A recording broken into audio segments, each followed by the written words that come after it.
Good evening, Suresh. Good evening. Yes. Very good evening to all the participants, particularly to the office bearers of bar associations and the senior advocates and the faculty of this session, Mr. Swaminathan sir and Mr. Karupasamy sir. Very good evening to all of you. இந்த topic பத்தி இந்த சுரேஷ் சொல்லும் பொழுது இந்த மாதிரி Kaushik Chatterjee versus state of Haryana அப்படின்னு ஒரு கேஸ்ல பத்தி ஒரு டிஸ்கஷன் இருக்கு அப்படின்னு சொன்னாரு. நீங்களும் பார்ட்டிசிபேட் பண்ணுங்க அப்படின்னு சொன்னாரு. அதுக்கப்புறம் நானும் அந்த ஜட்ஜ்மெண்ட்டை வந்து கோத்ரூ பண்ணேன். டெரிட்டோரியல் ஜூரிஸ்டிக்ஷன் சம்பந்தமா அந்த ஜட்ஜ்மெண்ட்ல நிறைய டிஸ்கஸ் பண்ணியிருக்காங்க. பிகின் வித் பேசிக்கா என்னுடைய understanding of law, we have to read the Bare Act very clearly. அதாவது பிளேஸ் ஆஃப் ஸ்விங் சம்பந்தமா சிபிசில பாத்தீங்கன்னா செக்ஷன் 15-16 இருந்து அந்த பிளேஸ் ஆஃப் ஸ்விங் சம்பந்தமா சொல்லியிருப்பாங்க எங்க கேஸ் போடணும் அப்படின்னு. அதே மாதிரி ஜூரிஸ்டிக்ஷன் சம்பந்தமா டெரிட்டோரியல் ஜூரிஸ்டிக்ஷன் சம்பந்தமா சிஆர்பிசில வந்து 177 இருந்து ப்ரொவிஷன்ஸ் இருக்கு. அப்ப ஜூரிஸ்டிக்ஷன்ங்கிறது பேசிக்கலா ரெண்டு, ஒண்ணு வந்து பெக்யூனரி ஜூரிஸ்டிக்ஷன், இன்னொன்னு வந்து டெரிட்டோரியல் ஜூரிஸ்டிக்ஷன். பெக்யூனரினா உங்களுக்கு தெரியும், பணம் ஆள் வரை. டெரிட்டோரியல் ஜூரிஸ்டிக்ஷன் அப்படிங்கிறது அந்த இடம் சம்பந்தப்பட்டது, எந்த இடத்துல இருக்கும் அப்படின்னு சொல்லி வழக்கு போடணும் அப்படின்னு சொல்லி உள்ளதுதான் டெரிட்டோரியல் ஜூரிஸ்டிக்ஷன். ஸோ இந்த வழக்குல வந்து ஃபேக்ட் இஷ்யூ, பிரச்சனைக்குரிய பொருண்மை என்னன்னா அந்த டெரிட்டோரியல் ஜூரிஸ்டிக்ஷன் தான். இதுல என்னென்ன டிஸ்கஸ் பண்ணிருக்காங்க அப்படிங்கிறத I left to the faculty, அவங்க டிஸ்கஸ் பண்ணுவாங்க. பட் ஜஸ்ட் என்னன்னு கேட்டா, இந்த கௌசிக் சாட்டர்ஜி அப்படிங்கிறவர் மேல குற்ற வழக்குகள் கிட்டத்தட்ட 3 குற்ற வழக்குகள் பதிவு செய்யப்படுது. குருகாம், ஹரியானா மாநிலத்துல இருக்கிற குருகான்னு சொல்லுவாங்க, அதுதான் குருகிராமம், அதுதான் குருகான். அங்க வந்து 3 வழக்குகள் பதிவு செய்யப்படுது. அந்த 3 வழக்குகள்லயுமே குற்றப்பத்திரிகையும் இறுதி அறிக்கை தாக்கல் செய்யப்படுது. ஆனா இன்னும் ட்ரையல் கமெண்ட்ஸ் ஆகல. அந்த சந்தர்ப்பத்துல வந்து அவர் வந்து he approached the supreme court. Supreme கோர்ட்ல வந்து டிரான்ஸ்ஃபர் அப்ளிகேஷன்ஸ் ஃபைல் பண்றாரு. என்ன சொல்லி ஃபைல் பண்றாருன்னா, இந்த குருகான்ல இருக்கிற ஏரியால இந்த வழக்கு சம்பந்தமான எந்த இதுவுமே அஃபென்ஸுமே நடக்கல, அதனால இந்த குற்ற வழக்குகள் அனைத்தையும் நியூ டெல்லிக்கு மாத்தணும் அப்படின்னு சொல்லி டிரான்ஸ்ஃபர் அப்ளிகேஷன்ஸ் ஃபைல் பண்றாரு. அந்த டிரான்ஸ்ஃபர் அப்ளிகேஷன் வாஸ் டிஸ்மிஸ்ட். அதுதான் இந்த ஜட்ஜ்மெண்ட். இந்த ஜட்ஜ்மெண்ட் பாத்தீங்கன்னா சிக்னிபிகன்ஸ் வந்து ஒரு ஃபுல் பெஞ்ச் ஜட்ஜ்மெண்ட். நம்ம அப்போதைய தலைமை நீதிபதி ஒரு பாப்டே அவங்களும் எழுதியிருக்கிறாங்க. இந்த ஆத்தர் ஆஃப் த ஜட்ஜ்மெண்ட் யாருன்னு பார்த்தா நம்ம தமிழகத்திலிருந்து சென்ற மாண்புமிகு நீதி அரசர் திரு ராமசுப்ரமணியன் அவர். இந்த வழக்குல வந்து அப்ஜெக்ஷன்ஸ் அஸ் டு ஜூரிஸ்டிக்ஷன் சம்பந்தமான ஆட்சேபனை அப்படிங்கிறதுனால அவங்க வந்து உச்சநீதிமன்றத்துல என்ன பண்ணிருக்காங்கன்னா, சிவில்ல வந்து என்ன ஜூரிஸ்டிக்ஷன் சம்பந்தமா என்ன ப்ரொவிஷன்ஸ் இருக்கு சிபிசில, கிரிமினல்ல வந்து 177 இருந்து என்ன இருக்கு, அதே மாதிரி 460, 61, 62 ஒரு ஜூரிஸ்டிக்ஷன் சம்பந்தமா வைசியேட் ஆகுமா ஆகாதா அப்படிங்கிறது சம்பந்தமான டிஸ்கஷன்ஸ் வந்து இதுல வந்து கொஞ்சம் எலாபரேட்டா பண்ணிருக்காங்க, பாயிண்ட் பை பாயிண்டா பண்ணிருக்காங்க. சோ அந்த ஆஸ்பெக்ட பொறுத்தவரை I found that it is a very significant judgment regarding the jurisdiction. 177 இருந்து கிட்டத்தட்ட 188 89 வரை வரும்னு நினைக்கிறேன். அந்த ப்ரொவிஷன்ஸை வந்து ஜஸ்ட் ஒவ்வொரு பாயிண்டாவே டிஸ்கஸ் பண்ணியிருக்கிறாங்க. So with respect to that aspect, this judgment is a very good judgment. By reading this judgment, we can understand the law relating to territorial jurisdiction with respect to criminal cases. With this introduction, அது இல்லாம எனக்கு ஒரு கேள்வி, இந்த ஜட்ஜ்மெண்டோட வந்து எனக்கு ஒரே ஒரு கேள்வி என்னன்னு கேட்டா, அதுமே I request learned faculty member to answer. அவருடைய செஷன் முடிஞ்சோடனே இந்த ஜட்ஜ்மெண்டோட முடிவு பாத்தீங்கன்னா, அதாவது டிஸ்கஷன், இப்ப நம்ம இவ்வளவு நேரம் பேசுனது வந்து டிஸ்கஷன், உள்ள வந்து ஒரு வழக்கு எங்க வருது அப்படிங்கறது வந்து டிஸ்கஷன் பண்ணிருக்காங்க.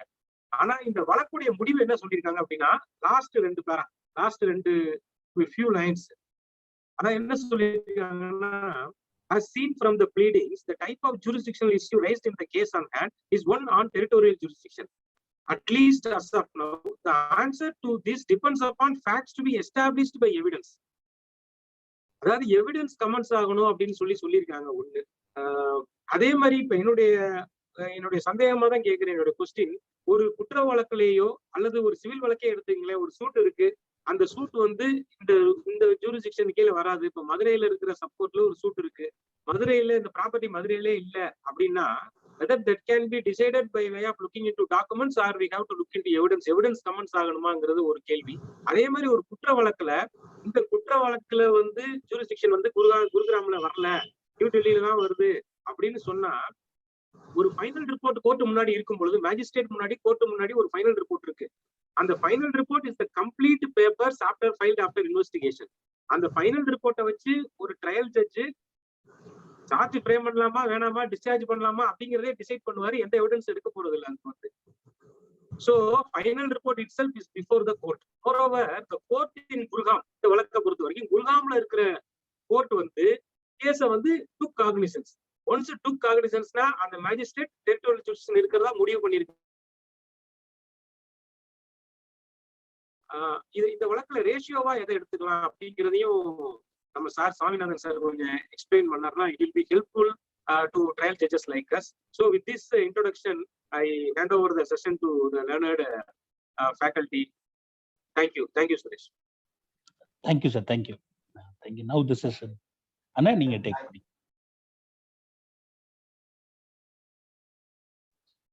இந்த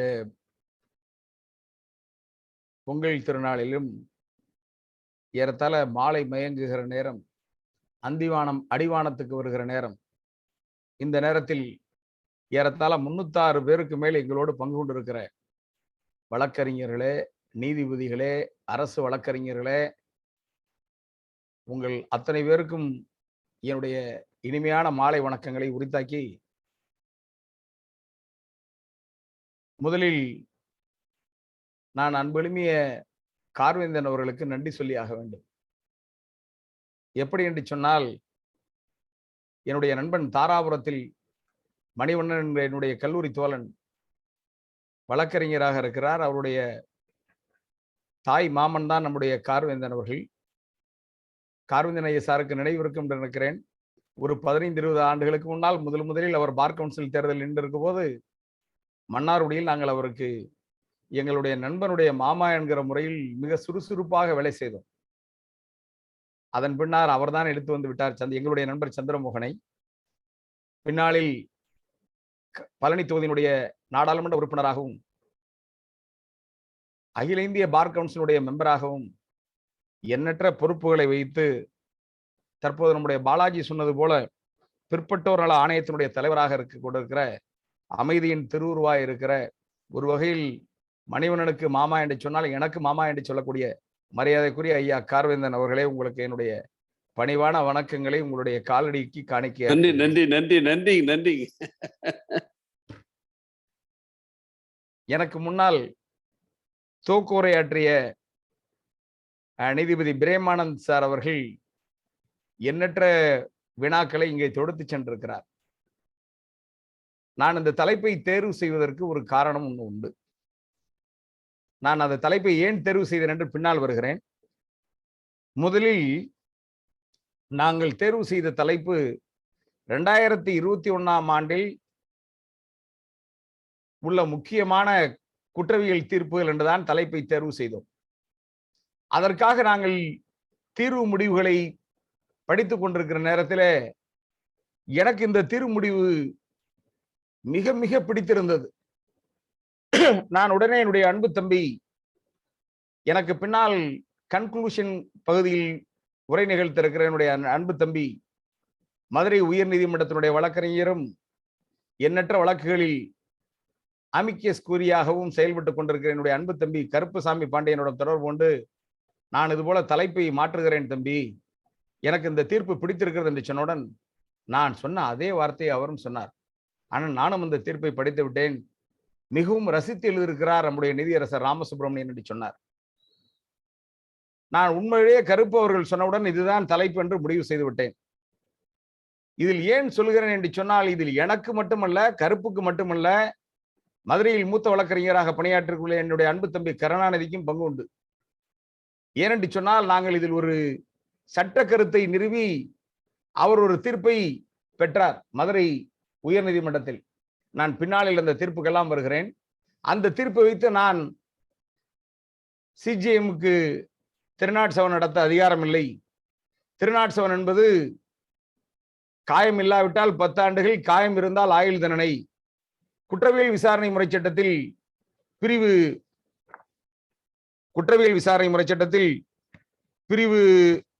28 sentence of magistrate may pass அப்படி என்கிற இடத்தில் the court of chief judicial magistrate may pass any sentence authorized by law except a sentence of death or imprisonment for life or imprisonment for a term not exceeding 7 years என்றுள்ளது.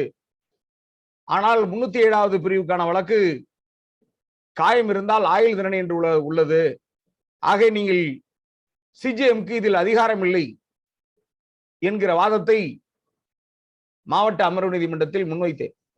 Transfer application போட்டு முன்வைத்தேன். அதற்கு நான் தேடிக்கொண்ட தீர்ப்புகள் எல்லாம் 2006 ஆண்டு MLJ 2006 ஆண்டு MLJ volume 2 page 73. நான் தயவு செய்து இளம் வழக்கறிஞர்களுக்கு சொல்லிக் கொள்வேன், இதையெல்லாம் தாங்கள் குறித்து வைத்துக் கொள்ள வேண்டும். சீனியர் இப்ப நம்ம கருந்தன் ஐயாவே குறிக்கிறார். இது தீர்ப்புகள் உங்களுக்கு என்றாவது ஒரு நாள் பயன் தரும். நாம் படிக்க படிக்க இந்த தீர்ப்புகள் எல்லாம் நமக்கு பயன் தரும். இந்த தீர்ப்பு ஒரு இன்ட்ரெஸ்டிங்கான ஜட்ஜ்மெண்ட். இந்த 2006 2 மெட்ராஸ் லா ஜெனரல் கிரிமினல் பக்கம் 72. இந்த பக்கத்தை 72 வெளியான தீர்ப்பில் தீர்வு தந்தவர் எங்கப்பா ஜட்ஜ் இது?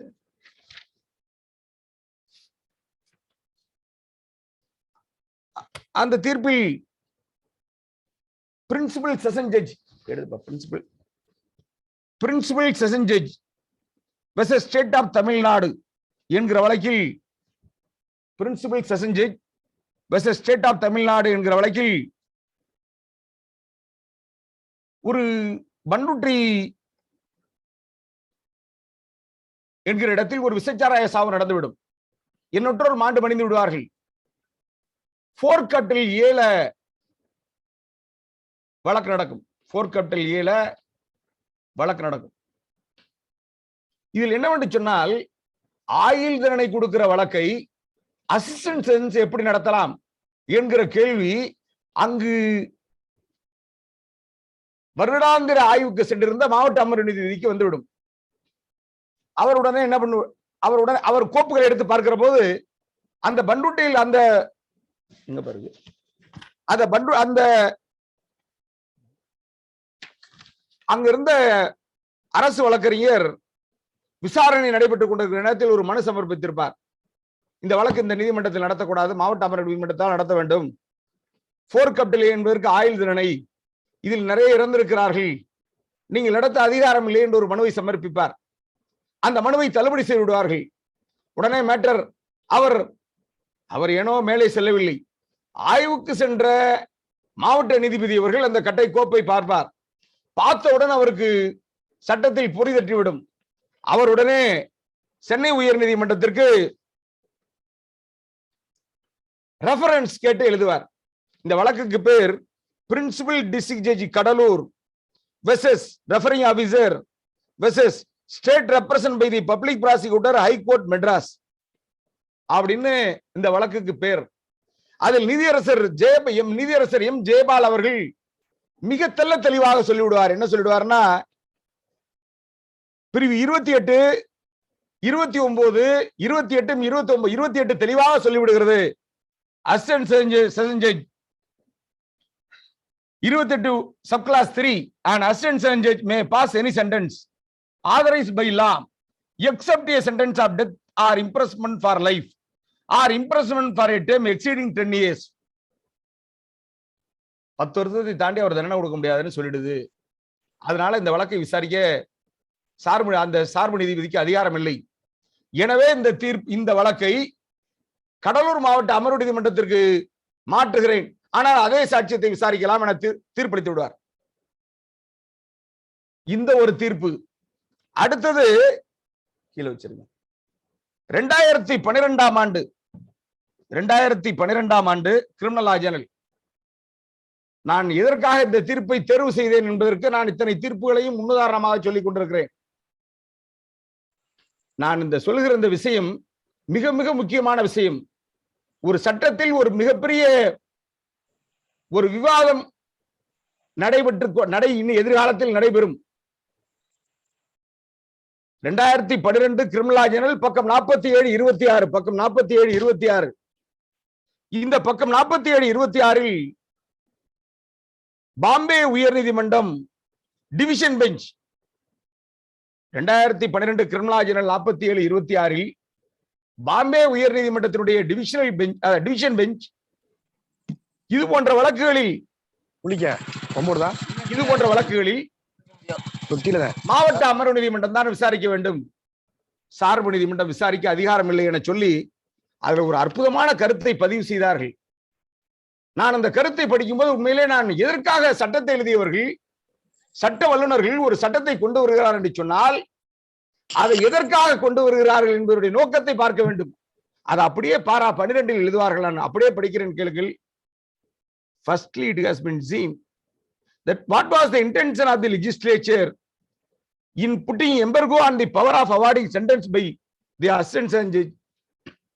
When a person is appointed as an assistant judge, he does not have any experience in dealing with the serious cases where punishment for life and death can be awarded, and therefore in order to ensure that during initial period when he does not have any experience of dealing with such cases, as long as he continues an assistant judge, the session judge expected to assign him the cases where punishment up to 10 years can be awarded against the order of the assistant judge, and appeal can be preferred to the session judge. And as such, if any error of law or appreciation of evidence is committed by the assistant judge, it can be corrected in appeal by the session judge. அடுத்தது என்ன சொல்றாங்க பாருங்க.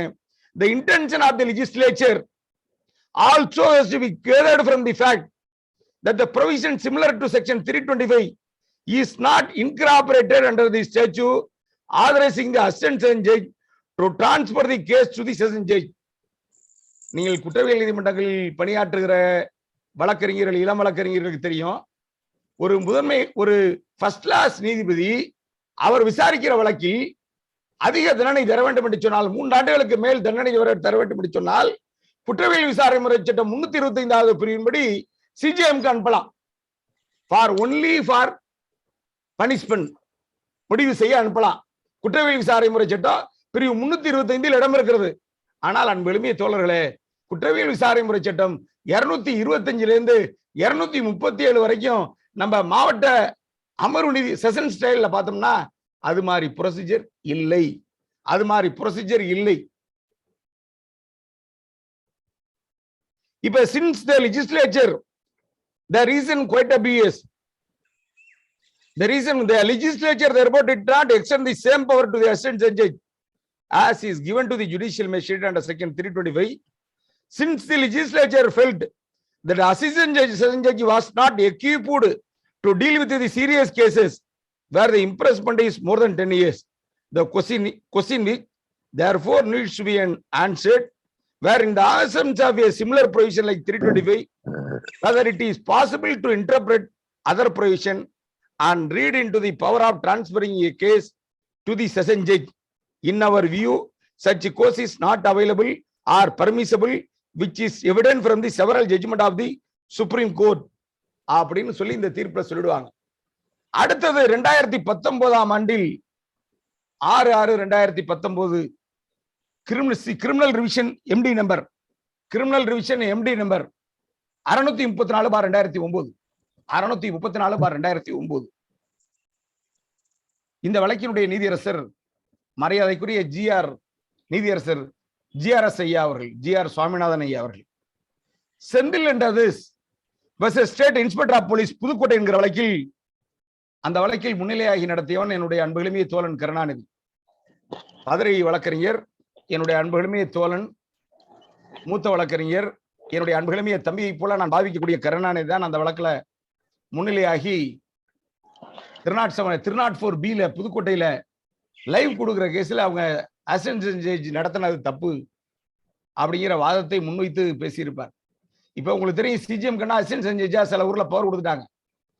இப்ப assistant ஜட்ஜா power கொடுத்திருந்தா கூட 10 ஆண்டுகளுக்கு மேல தண்டனை கொடுக்காத வழக்குகளை அவங்கள்ட்ட 194ல மேட் ஓவர் பண்ணக்கூடாது, மேட் ஓவர் பண்ணது தப்பு அப்படின்னு சொல்லி வாதத்தை வச்சு இந்த நான் சொன்ன இந்த பாம்பே ஜட்ஜ்மெண்ட் எல்லாம் ரிலே பண்ணி அவர் பேசியிருப்பார்.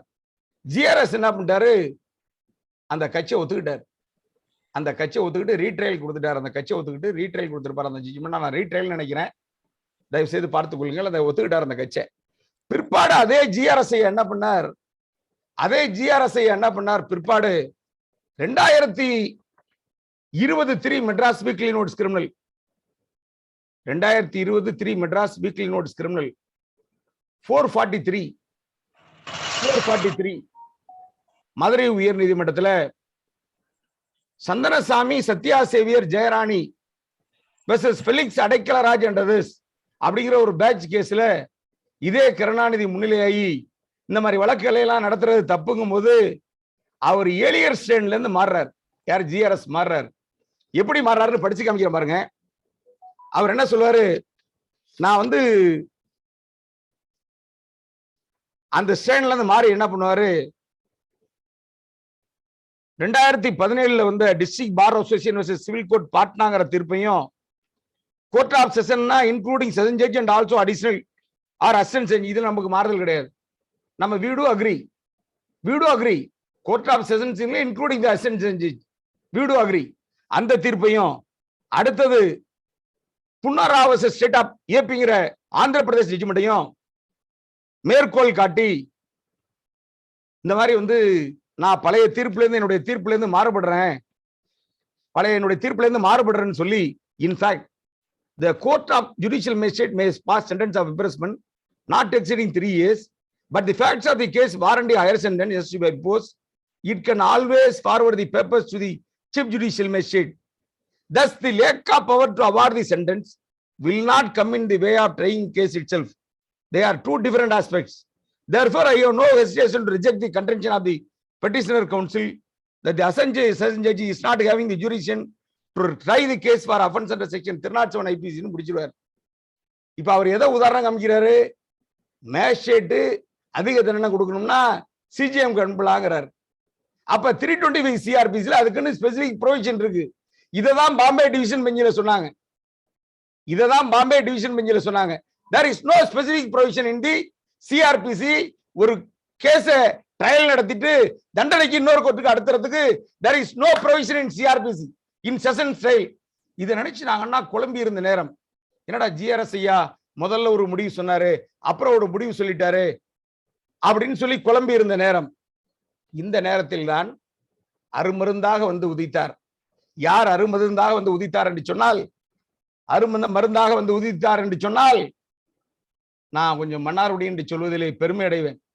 எப்படி என்று சொன்னால், 33 ஏக்கர் பரப்பிலே கோயிலும் 15 ஏக்கர் பரப்பிலே குளமும் 154 அடி உயரத்திலே கோபுரமும் ஒரே தூணில் கருடகம்பமும் 7 பிரகாரங்களும் 16 கோபுரங்களும் 18 விமானங்களும் 24 சன்னதிகளும் உள்ள தெற்கு துவாரகை என்று அழைக்கப்படுகிற மன்னர் கோயில் என்று இருந்து பின்னர் மன்னார்குடி என்று மருவிய மன்னார்குடியில் பிறந்த இந்த நீதியரசர் 30/6/1958 மன்னார்குடியில் பிறந்தார் நீதியரசர் ராமசுப்பிரமணியன். அவர் எங்களுக்கு மாமருந்தாக ஒரு தீர்ப்பை தந்திருக்கிறார். நான் கருணாநிதி, என்னுடைய தம்பி கருப்பு எல்லாம் எந்த கேள்விக்கு விடை தேடிக் கொண்டிருந்தோமோ அந்த கேள்விக்கான விடையை இந்த தீர்ப்பில் வைத்து விட்டார். எனக்கு ஒரு சுயநலம் உண்டு. எப்படி சுயநலம் உண்டு என்று சொன்னால், நான் மன்னார்குடிக்காரன் என்று சொல்வதிலே மகிழ்ச்சி அடைவேன். எங்களை நீங்கள் மாஃபியா கும்பல் என்றாலும் சரி, நாங்கள் அவர்களிடமிருந்து வேறுபட்டவர்கள். ஆனால் நாங்கள் எங்கள் ஊருக்கு உள்ள பெருமை ரொம்ப பேருக்கு தெரியாது. தெற்கு துவாரகை கற்பகநாயகம் நீதியரசர் மன்னார்குடி கோயிலுக்கு வந்து பார்த்து விட்டு எழுதினார், இது தென்னகத்து திருப்பதி என்று எழுதினார். நீதியரசர் சொக்கலிங்கம் அவர் பிறந்த நட்சத்திரமான ரோஹிணி நட்சத்திரத்துல எங்க ஊர் தேர் வரும், அன்னைக்குன்னா வருவார். நான் அவர்கிட்ட கேட்பேன், அடிக்கடி வம்பளப்பா அவர்கிட்ட அவருடைய தீர்ப்பை எல்லாம் சொல்லி ஒரு தீர்ப்பு எழுதியிருந்தார். ஒரு குழந்தை பாவம், 3 தாய் பட்டினியால் வறுமையால் 3 பிள்ளைங்களை ஈரோட்டில் இதுல கேணில தள்ளி விட்டு தானும் தற்கொலை வெல்வா. அப்ப அவளை காவந்து போயிடுவாங்க. இவர் ஃபவுண்ட் கில்ட்டின்னு முடிவு பண்ணி லைஃப் கொடுப்பார். கொடுத்துட்டு என்ன பண்ணுவார், CRPC 433ல it's a fit case for remission அப்படின்னு கவர்னருக்கு பரிந்துரை பண்ணுவார். என் வாய் சும்மா இருக்காது. நான் அவரை மன்னார்குடி வந்த போது கேட்டேன், என்னங்க ஐயா உங்க கையில் அதிகாரம் வைத்திருக்கிறீர்கள், நீங்களே நினைக்கிறீங்க பாவம் அந்த பொண்ணு வந்து வறுமையினாலதான் கொலை செய்து விட்டார் என்று. அப்ப வறுமையினால் கொலை செய்தா நீங்க அந்த பொண்ணை சாலிட்டரி எவிடன்ஸ்ல எனக்கு உடன்பாடு இல்லைன்னு சொல்லி விடுதலை பண்ணிருக்கலாமே, நீங்க ஏன் கவர்னருக்கு உங்களுடைய அதிகாரத்தை கையில் வைத்தீர்கள் என்று நான் அவர்கிட்ட கேட்டேன். அவர் உடனே சொன்னார், சுவாமிநாதா, நான் அவரிடம் கேட்பது ராஜகோபாலனுக்கு எதிரே நின்று கொண்டு அவர் நாங்கள் வெறும் தரையில் உட்கார்ந்து பேசிக் கொண்டிருப்போம். அவர் சொன்னார், சாமிநாதா, நான் நீதிபதியாக இருக்கிற போது நான் தீர்ப்பு எழுதவில்லை சாமிநாதா, உங்கள் ஊர் ராஜகோபாலசாமி தீர்ப்பு எழுதுகிறார் என்று சொன்னார். அவர் சொன்ன அந்த வைர வரிகளுக்கு ஏற்ப எங்கள் ஊரில் நீதியரசர் ரத்தினம் இருந்திருக்கிறார், நீதியரசர் பக்தவச்சலம் இருந்திருக்கிறார், ஸ்ரீவைகுந்தன் என்கிற ஐஜி இருந்திருக்கிறார். நான் அப்படியே சொல்லிட்டு போலாம், நடிகை மனோரமா இருந்திருக்கிறார். இன்னும் சொல்ல போனால் சுதந்திர போராட்டத்துக்கு நாங்கள் ஒரு பெரிய அடித்தளமிட்டவர்கள். எப்படி என்று சொன்னால், சேராங்குளம் ஊர்ல ஒரு ஐயர் தம்பி ரங்கபாஸ்யன் முதலில் தமிழ்நாட்டில் இருந்த ஜெயின் சார்ஜ் கோட்டையில வெள்ளை கொடி இறக்கிட்டு சுதந்திர கொடியை பறக்க விட்ட மகான். இது மாதிரி எண்ணற்றோர் பிறந்த ஊர்ல, அந்த ஊர்ல பிறந்த எங்களுடைய மரியாதைக்குரிய ராமசுப்ரமணியன் ஐயா, நான் அவரை பார்த்ததில்லை, பழகியதில்லை. அவரை பத்தி அவர் எழுதுகிற தீர்ப்புகளில் தான் நாங்கள் தெரிந்து கொள்வோம்.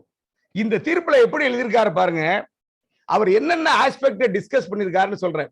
முதலில் பேசிய பிரேமானந்த் அவர்கள் சொன்னார்கள், எனக்கு நீதிபதி ஐயா சொன்னார்கள், எனக்கு இந்த தீர்ப்பில் இறுதியில் குழப்பம் என்று இருக்கிறது என்று. நீங்கள் குழப்பமே பட தேவையில்லை, மிக தெளிவாக விளக்குகிறார். அவர் 2 வாதத்தை இங்கு வைக்கிறார். என்ன வாதத்தை வைக்கிறார் என்று சொன்னால், இன்னும் சொல்ல போனால் வேறு யாரு எனக்கு தெரிந்த, அதாவது நான் என்னுடைய குருநாதர் SNJ அவர்களிடம், என்னுடைய மென்டாராக நினைக்கிற SNJ அவர்களிடம் பல முறை வாதிப்பேன். அவர் சொல்வார், நான் இந்த தீர்ப்பை எழுதும் போது இளம் வழக்கறிஞர்களுக்கு பயன்பட வேண்டும் என்பதற்காகத்தான் நான் ஸ்ட்ரெஸ் பண்ணி எழுதுறேன் அப்படின்னு சொல்லுவார். இளம் வழக்கறிஞர்களுக்கு இந்த தீர்ப்பு பாடமாக அமைய வேண்டும் என்பதற்காக அவர் எண்ணற்ற உதாரணத்தை எளிய முகரையில் வைக்குவார். அதே மாதிரி KN பாட்சா ஐயாவாக இருந்தாலும் சரி, பழனிவேல் ஐயாவாக இருந்தாலும் சரி, அவர் ஆனந்த் வெங்கடேஷ் ஐயாவாக இருந்தாலும் சரி, நம்முடைய நெஞ்சத்தில் கொள்ளை கொண்டிருக்கிற PN பிரகாஷ் ஐயாவாக இருந்தாலும் சரி, எந்த நீதியரசர்களாக இருந்தாலும் இளம் வழக்கறிஞர்களுக்கு பாடம் நடத்துறது மாதிரி தீர்ப்பு எழுதுவாங்க. இப்ப இந்த தீர்ப்புல என்ன பாயிண்ட்ஸ் வச்சு எழுதியிருக்காங்கன்னா, அதாவது கிரிமினல் கோர்ட்டோட பவர் என்ன, சிவில் கோர்ட்டோட பவர் என்ன. இப்ப கிரிமினல் கோர்ட்ல ஜூரிஷன் எப்படி வரையறுக்கிறோம், சிவில் கோர்ட்ல எப்படி வரையறுக்கிறோம். நான் உண்மையிலேயே சிவில் போனது கிடையாது. நாங்கள் அதுக்காக தான் GR நம்முடைய சங்கரமுரளி சாரை துவக்கி வைப்பதற்கு கூப்பிட்டோம். அவர் சுரேஷ் சொன்னார், அவர் தனிமைப்படுத்திக் கொண்டிருக்கிறார் என்று. அந்த நல்ல மனிதர், எண்ணற்ற வழக்கறிஞர்களை உருவாக்கி கொண்டிருக்கிற என்னுடைய அன்புகளுமிய தோழன் சகோதரன் முரளி சங்கர் அவர்கள் நலமுடன் வர வேண்டும் என எல்லோரும் நாம் அவரை பிரார்த்தித்துக் கொள்வோம். நான் அதுக்காக தான் அவரை போட்டோம். இப்ப என்னன்னா, இதுல நான் அதை சிவில் கிரிமினல் பின்னாடி வரேன். இப்ப நீங்க ஃபர்ஸ்ட் தெரிஞ்சு கொள்ள வேண்டியது, சிவில் கோர்ட்ல வந்து டெரிட்டோரியல் ஜூரிஷன்ங்கிறது ஒன்னு டெரிட்டோரியல், இன்னொன்னு பெக்குனரி லிமிட்ஸ். கிரிமினல் கோர்ட்ல territorial criminal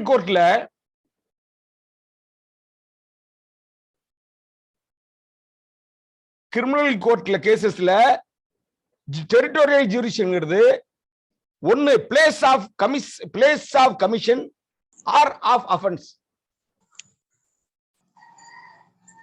2 place where the consequence of act both of which constitute are an offense. 2 3 place where the accused was found.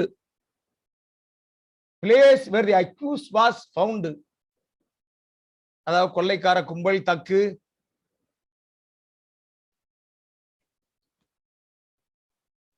அடுத்தது place where the victim was found. Kidnapping, abduction, ஆள் கடத்தல். இதுல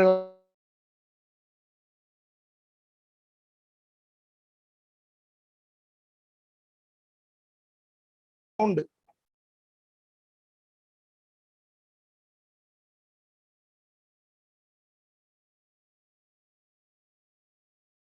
Subject matter of an offense was required to be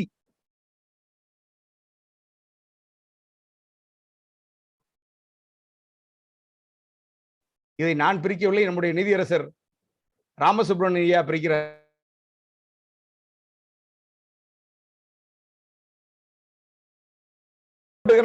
civil கோர்ட்டுக்கு territorial and பெக்குனரி.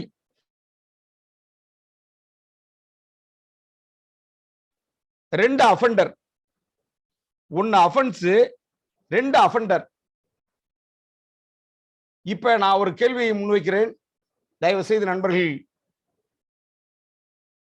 இப்ப சிவில்ல பிளைண்ட return பண்ணலாம், கிரிமினல்ல கிரிமினல்ல return பண்றதுக்கு எது provision இருக்கா? Whether it is police report or complaint. கம்ப்ளைண்ட்னா 2D, போலீஸ் ரிப்போர்ட்னா 173 papers. Whether there is any provision in CRPC or rules of practice, if there is the criminal code have got right to return the papers. யாராவது சுரேஷ் சுரேஷ் சொல்லுங்க. யாராவது சொல்றாங்களா கேளுங்க. Discharge. Yes sir. I am not asking you discharge. First of all, you understand, if the civil CPC have got 2 provisions. One is 21 CPC. 21 CPC na objection to jurisdiction. அதாவது objection to jurisdiction at the earlier stage பண்ணிடணும். அடுத்தது return of பிளைண்ட்னே ஒரு provision இருக்கு. நான் civil போனது இல்ல. Return of plaint என்னன்னா order 7 rule 10, order 7 rule 10 return of plaint. நீங்க அடிக்கடி பாப்பீங்க, நம்ம சிவில் கோர்ட்னா ரிட்டர்ன் போடுவாங்க. நல்ல டாக்கெட் வைக்கவும், தொய்நூலில் தைக்கவும், நல்ல டாக்கெட் வைக்கவும், தொய்நூலில் தைக்கவும், 3வது வரியில் புள்ளி உட வைக்க மறந்து விட்டீர்கள், 4வது லைனில் கமா போட மறந்து விட்டீர்கள்.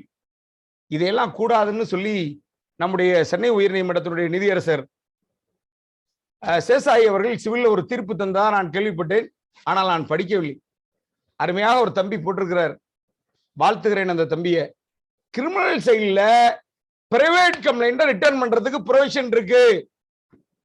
ஆனா சிவில்ல சொன்னது மாதிரி ஜூரிஸ்டிக்ஷன் பாயிண்ட் ஆஃப் வியூல ரிட்டர்ன் பண்றதுக்கு போலீஸ் ரிப்போர்ட்டுக்கு கிடையாது. அப்புறம் நம்ம பேசிக்குவோம். இப்ப பிரைவேட் கம்ப்ளைண்ட்டுக்கு ப்ரொவிஷன் இருக்கு. எங்க இருக்கு படிங்க. 202 CRPC போடுங்க சுரேஷ். 202 CRPC போடுங்க. 201 201 போடுங்க. போடுங்க சுரேஷ், போடுங்க சுரேஷ். சுரேஷ் எடுத்துக்கலையா? ஷேர் பண்றாங்க சுரேஷ். நான் சொல்றேன் Suresh. Procedure by magistrate not competent to if the complaint is made to the magistrate who is not, if the complaint is in writing, return it for presentation to the proper court.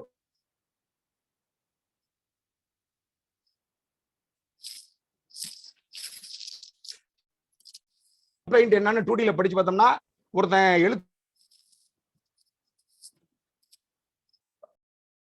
எனக்கு ஒரு குற்றம் இழைச்சிட்டுன்னு வாய்மொழியா சொன்னா கூட that is a bound duty of the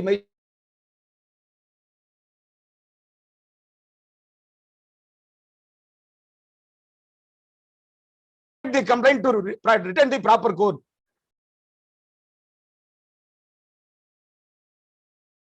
நல்லா கவனிக்கணும். Private complaint not competent to take cognizance தான்.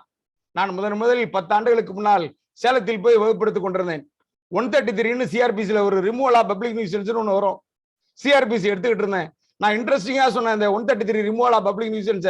ஒரு தம்பி எந்திரிச்சார், சார் நான் கொண்டு போய் மேஜிஸ்ட்ரேட்டை கொடுத்தா எடுக்க மாட்டேன்னாரு. தம்பி நீ அதை நல்லா படிச்சு பார்த்தியா? அது மேஜிஸ்ட்ரேட்டுக்கு அதிகாரம் இல்லை. அதுல உள்ள மேஜிஸ்ட்ரேட்டுங்கிறது ஆர்டிஓவை குறிக்கும் என்று சொன்னேன். இப்ப ஆர்டிஓட்ட குடிக்கிறத மேஜிஸ்ட்ரேட்டை கொடுத்தா நாட் காம்ப்டன். தெரியுங்களா? இப்ப இதைத்தான் நம்மளுடைய நீதியரசர் ரொம்ப அற்புதமா சொல்கிறார்.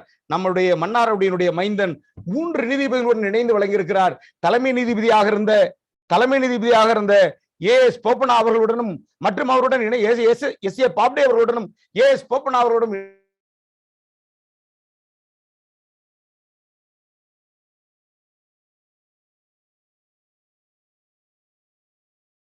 எப்படி டீல் பண்ணிருக்கிறாருன்னா நான் அப்படியே சொல்லி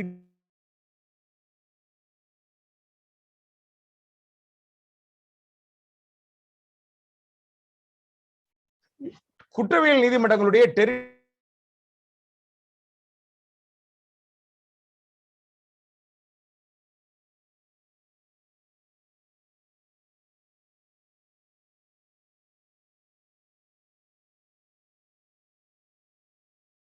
Sir,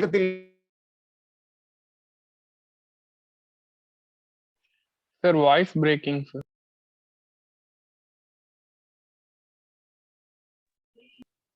We are not able to hear your speech, sir. Mic not clear. Some disturbance.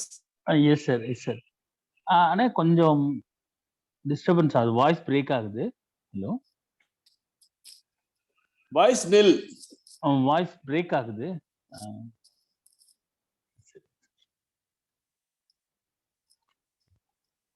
Please wait.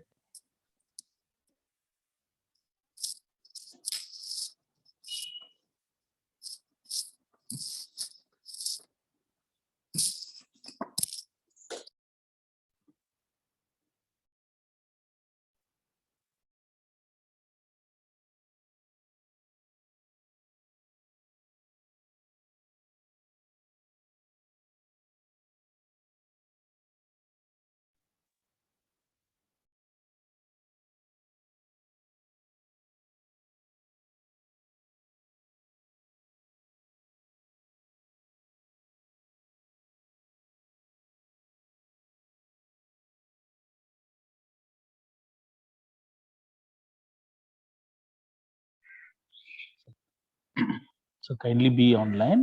I'll inquire about it. The sir is not in the line. Some technical issue. Please wait 2 minutes.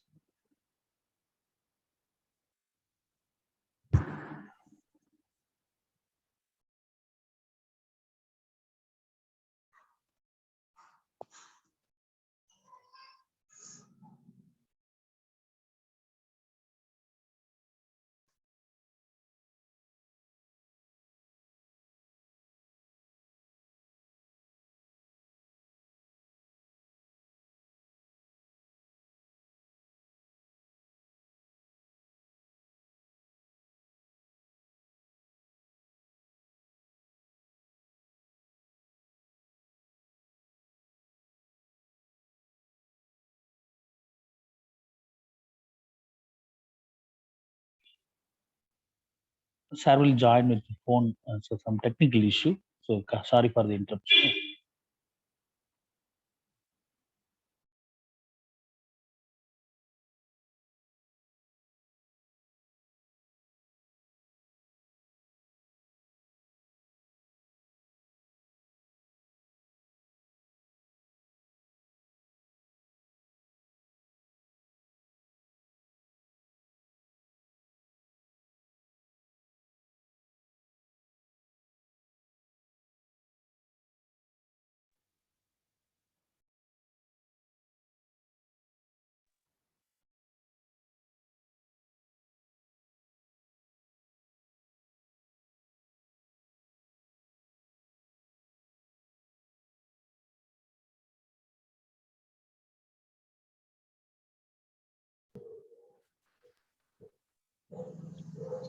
And you can continue now.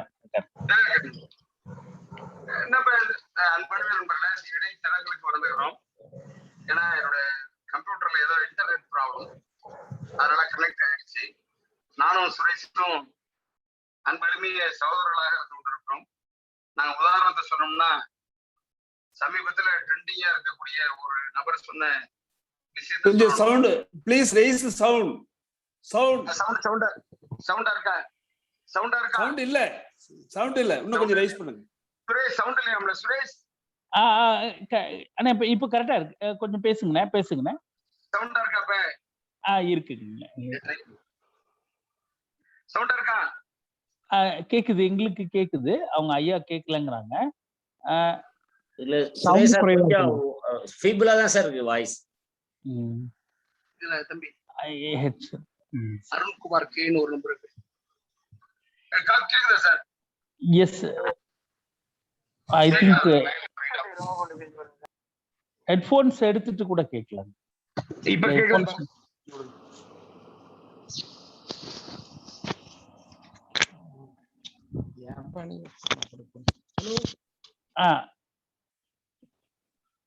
Suresh கேக்குதா?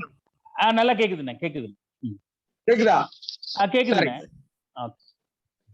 அன்புமே நண்பர்களே, நானும் சுரேஷும் ஒரு சகோதரர்கள் போல இப்ப 15 நிமிடம் தடங்களுக்கு நானும் வருந்துகிறேன், சுரேஷும் வருந்துகிறோம். நானும் சுரேஷும் எப்படின்னா சமீபத்தில் ட்ரெண்டாக இருக்கக்கூடிய ஒரு அம்மா சொன்ன ஒரு உதாரணத்தை தான் நான் உங்கள்ட்ட சொல்லணும். 2 பாக்கெட்ல பால் இருக்கு. அந்த 2 பாக்கெட்ல இருக்கிற பாலையும் ஒண்ணா கலந்துட்டா எப்படி பிரிக்க முடியாதோ அதே மாதிரிதான் நானும் அவரும் ஒரே தனித்தனி உடலா இருந்தோம், ஒரே உடலாயிட்டோம் அப்படிமா. அதை நான் யாருன்னு சொல்ல மாட்டேன். கடந்த 2 வாரமா ட்ரெண்டா இருக்கிற விஷயம். புரிஞ்சுக்கிட்டா புரிஞ்சுங்க, புரிஞ்சுக்கலன்னா போங்க. இப்ப நாம நடத்திட்டு இருக்கிற தலைப்பு உச்ச நீதிமன்றத்தினுடைய புகழ்பெற்ற தீர்ப்பை நாம் அலசி கொண்டிருக்கிறோம்.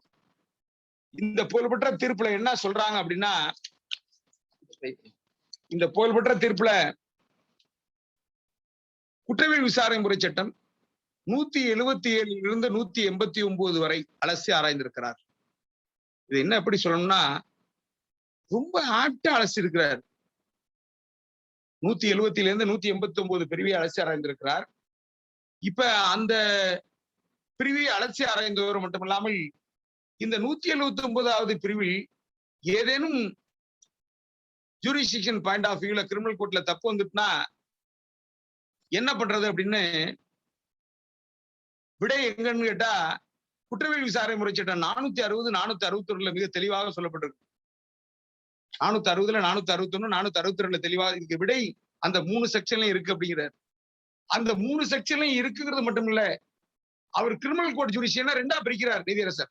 எப்படி 2ஆ பிரிக்கிறார்னா, ஒண்ணு பவர், அதாவது அதிகாரம் இல்லாத நீதிமன்றம் ஒரு வழக்கை நடத்தினால் என்ன நிலை. நான் ஆரம்பத்திலே சொன்னேன், நான் ஒரு பெரிய சட்ட பிரச்சனையை கிளப்பினேன். செக்ஷன் 28ல மோர் தென் 10 இயர்ஸ் நடத்தக்கூடாதுன்னு சொன்னேன். தம்பி கருணாநிதி சொன்னார், நாங்கள் ஒரு பெரிய சென்னை உயர் நீதிமன்றம் ஏற்கனவே 2006 சொல்லியிருக்கிறது, 2012 பாம்பே உயர் நீதிமன்றத்தினுடைய டிவிஷன் பெஞ்ச் சொல்லியிருக்கிறது, 2019 சென்னை உயர் நீதிமன்றத்துடைய நீதியரசர் GRS சொல்லியிருக்கிறார், அவரே பின்னால் தீர்ப்பில் இருந்து பின்வாங்கி இருக்கிறார் அப்படின்னு சொன்னேன். இப்ப இந்த தீர்ப்பில் நீதியரசர் ராமூர்த்தி ஐயா, ராமசுப்ரமணிய ஐயா என்ன சொல்றாங்க அப்படின்னா, பவர்ல பிரச்சனை அப்படின்னா அது it is not a curable defect. அது குயரபிள் இல்லாத பிரச்சனை. 461 படி அது ஷெல் பி வாய்ட் அப்படின்னு மிக தெளிவாக சொல்லிவிட்டார்.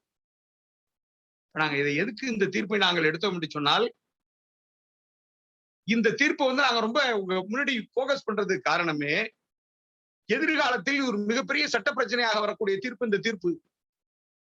நாங்க ஏற்கனவே காத்துக்கிட்டு இருந்தோம். இப்ப இந்த தீர்ப்பில் எங்களுக்கு விடை கிடைத்து விட்டது. இந்த தீர்ப்புல எப்படின்னா ரொம்ப ரொம்ப அழகா சொல்லிட்டே வருவார். அதனால நான் ஏற்கனவே ஒரு கேள்வி முன்வைத்தேன், கிரிமினல் கோர்ட்ல ரிட்டர்ன் பண்ண முடியுமான்னு. 1993 லாவிக்கில் கிரிமினல் என்று நினைக்கிறேன், Arun versus inspector of police Pothanur அப்படின்னு ஒரு காவல் நிலைய வழக்கு ஒண்ணு. அது யார் ஒன்னா நீதியரசர் அருணாச்சலம் ஐயா அவர்களிடம் வரும். எப்படின்னா ஒரு 304A சார்ஜிட்ட கொண்டு வந்து இன்டயத்துக்கு கொடுப்பாங்க. அங்க என்ன பண்ணுவார், இன்டயத்துல கொடுத்தோன்னா அவர் என்ன பண்ணுவார், ரிட்டர்ன் பண்ணுவார். யார் ரிட்டர்ன் பண்ணுவாருன்னா அந்த ஐயா மேஜிஸ்ட்ரேட் ஐயாவே ரிட்டர்ன் பண்ணிடுறாருன்னு வச்சுங்க. நீங்கள் எதிரியை கைது செய்யவில்லை, எதிரியை கைது செய்து எதிரியுடன் ஆஜர்படுத்தவும், அப்படி இல்லாட்டி எதிரியை கைது செய்திருந்தால் பாண்டு வைத்து தாக்கல் செய்வதுன்னு ரிட்டர்ன் பண்றாங்க. இது என்ன ஆகுது, இந்த சார்ஜர் எடுத்துட்டு போய் போலீஸ் வச்சு தூங்கிறார். 3 வருஷம் கழிச்சு கொண்டு வந்து கோர்ட்ல கொடுக்குறாரு. 3 வருஷம் கழிச்சு கோர்ட்ல கொண்டு வரும்போது 3 வருஷம் கழிச்சு கொண்டு வந்து கோர்ட்ல கொடுக்கும்போது அவர் என்ன பண்றாரு, அந்த ஐயா இது லிமிடேஷன்ல பார் ஆகுதுன்னு, லிமிடேஷன்ல பார் ஆகுது, குற்றவியல் விசாரணை முறை சட்டம் சொல்ல காலக்கெடுவுக்குள்ள வரல, அதனால நாங்க காலக்கெடுவுக்குள் வராதால் லிமிடேஷன்ல பார் ஆகுதுன்னு சொல்லி தள்ளுபடி பண்றாங்க 467ல. இப்ப இந்த matter recap to the Madras high court. Justice Arunachalam ஐயா அதுல ஒரு அற்புதமான தீர்வை தந்திருப்பார். இன்ஸ்டிடியூஷன்னா என்ன, டேக்கிங் காயின்ஸ்னா என்னன்னு அதுல வரைமுறைப்படுத்திருப்பார். இன்ஸ்டிடியூஷன்னா சார்ஜிட்ட ஃபைல் பண்றது, டேக்கிங் காயின்ஸ்னா வழக்கை புறன்போல் எடுத்துக்கிறது. நீ சார்ஜிட்ட கொடுத்து ரிட்டர்ன் ஆனது, that is not taking cognizance, that is only institution that was defect in charge it, so return you may resubmit it within time. அதனால நீ டயத்துக்குள்ள கொடுக்கல, உன்னோட இது காலக்கெடுல பாதிக்கும் அப்படின்ட்டார். சென்னை உயர்நீதிமன்றத்துல 2000 ஆண்டில் சென்னை உயர்நீதிமன்றத்தினுடைய division bench Vinayagam versus state of Tamil Nadu என்கிற வழக்குல மிக அற்புதமான ஒரு தீர்ப்பை தந்தார்கள். என்ன தீர்ப்புனா, கோர்ட்ல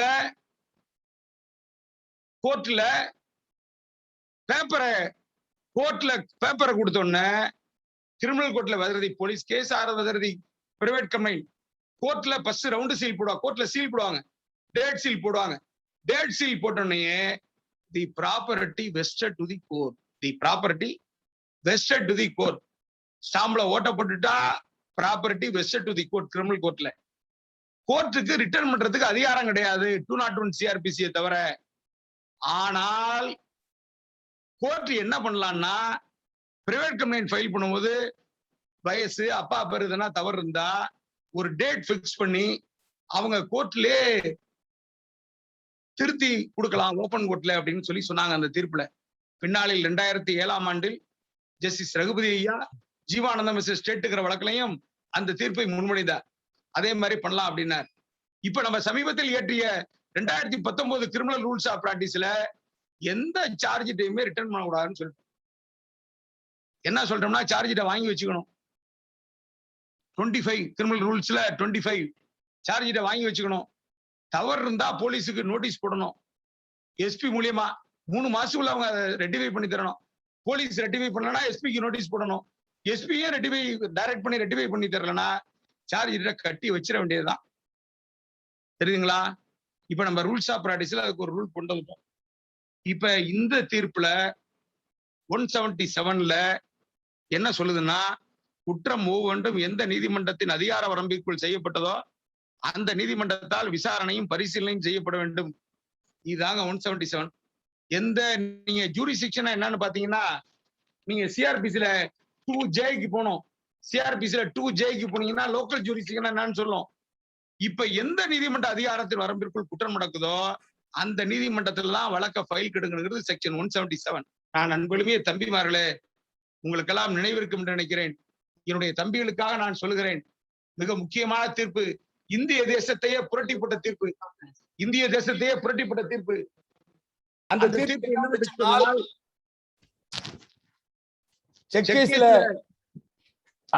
எக்கோ ஆகுதுன்னா இன்னொரு மொபைல் செக் கேஸ்ல 2014 ஆண்டில் எஸ்சிசி கிரிமினல் பக்கம் 673 2014 ஆண்டு எஸ்சிசி கிரிமினல் பக்கம் 673 Dasharath Roop Singh Rathod versus state of மகாராஷ்டிரான்னு ஒரு தீர்ப்பு வந்துச்சு.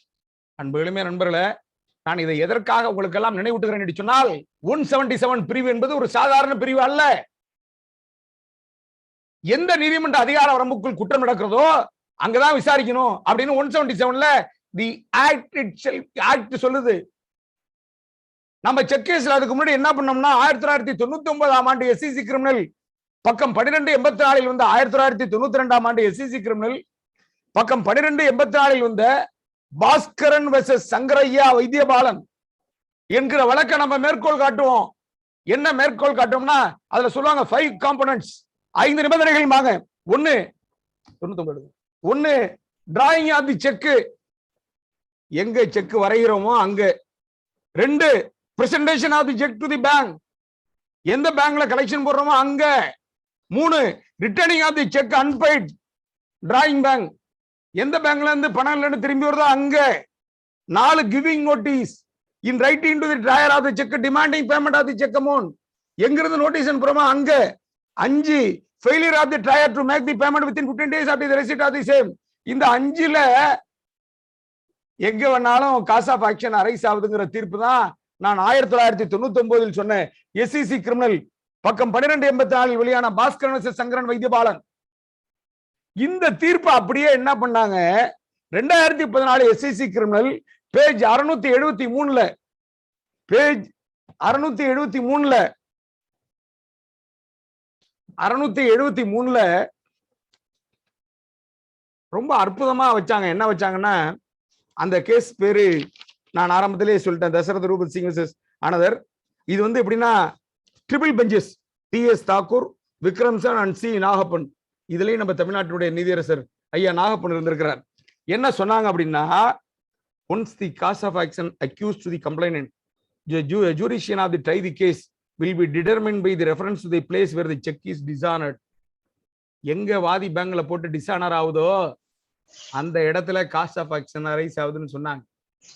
உடனே நம்ம நாடு முழுக்க ஏற்கனவே 1999ஆம் ஆண்டு வெளிவந்த பாஸ்கரன் வர்சஸ் சங்கர வைத்தியபாலனை வச்சு இந்தியா முழுக்க பல லட்சம் கேஸ்கள் தேக்கத்தில் இருந்தன. எல்லா நீதிபதிகளும் கட்டி வச்சாங்க. அந்தந்த கோர்ட்டுக்கு எங்கெங்க ஜூரிஷன் இருக்கோ அங்கங்க அனுப்பிச்சிருவோம் அப்படின்னு ஒரு முடிவு வந்துச்சு. எந்தெந்த கோர்ட்டுக்கு ஜூரிஷன் இருக்கோ அந்தந்த கோர்ட்டுக்கு அனுப்பிச்சிருவோம். எங்கெங்க இருந்து இப்ப சப்போஸ் மன்னார்குடியில டெல்லியில இருந்து ஒரு அக்யூஸ் இருக்கிறார். மன்னார்குடியில எனக்கு பேங்க் இல்ல, நான் வக்கீல் நோட்டீஸ் விட்டுருக்கேன், நான் குஜராத்ல பேங்க்ல போட்டு கலெக்ஷன் ஆயிருக்கு, குஜராத்துக்கு அனுப்பிச்சிருவோம். பெரிய தேசம் தழுவிய பிரச்சனை வந்தது. அப்ப இதோட இன்னொரு பிரச்சனை வந்துச்சு. என்ன பிரச்சனை வந்துச்சுன்னா, சரி இந்த ரிட்டர்ன் 201 எப்படி பண்றது? எல்லா நீதிபதிகளும் சென்னை உயர்நீதிமன்றத்துக்கு எழுதினார்கள். நாங்க ரிட்டர்ன் எப்படிங்க பண்றது, எங்களுக்கு நீங்க ரெஃபரன்ஸ் சொல்லுங்க அப்படின்னு கேட்டாங்க.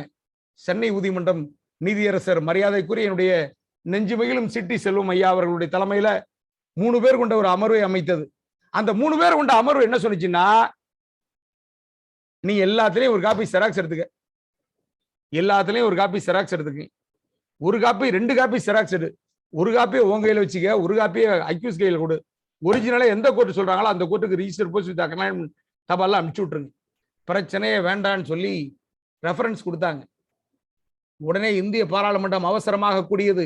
இந்திய பாராளுமன்றத்துல மாற்றுமுறை ஆவண சட்டத்தில் திருத்தம் வந்தது. திருத்தம் வந்தது என்னன்னா, 177 பேஸ் பண்ணி இந்த தீர்ப்பை பேஸ் பண்ணி எங்க டிசானர் ஆகுதோ அங்கதான் காஸ் ஆஃப் ஆக்ஷன் அரைஸ் ஆகுதுன்னு சொல்லி தீர்ப்பு வந்தது.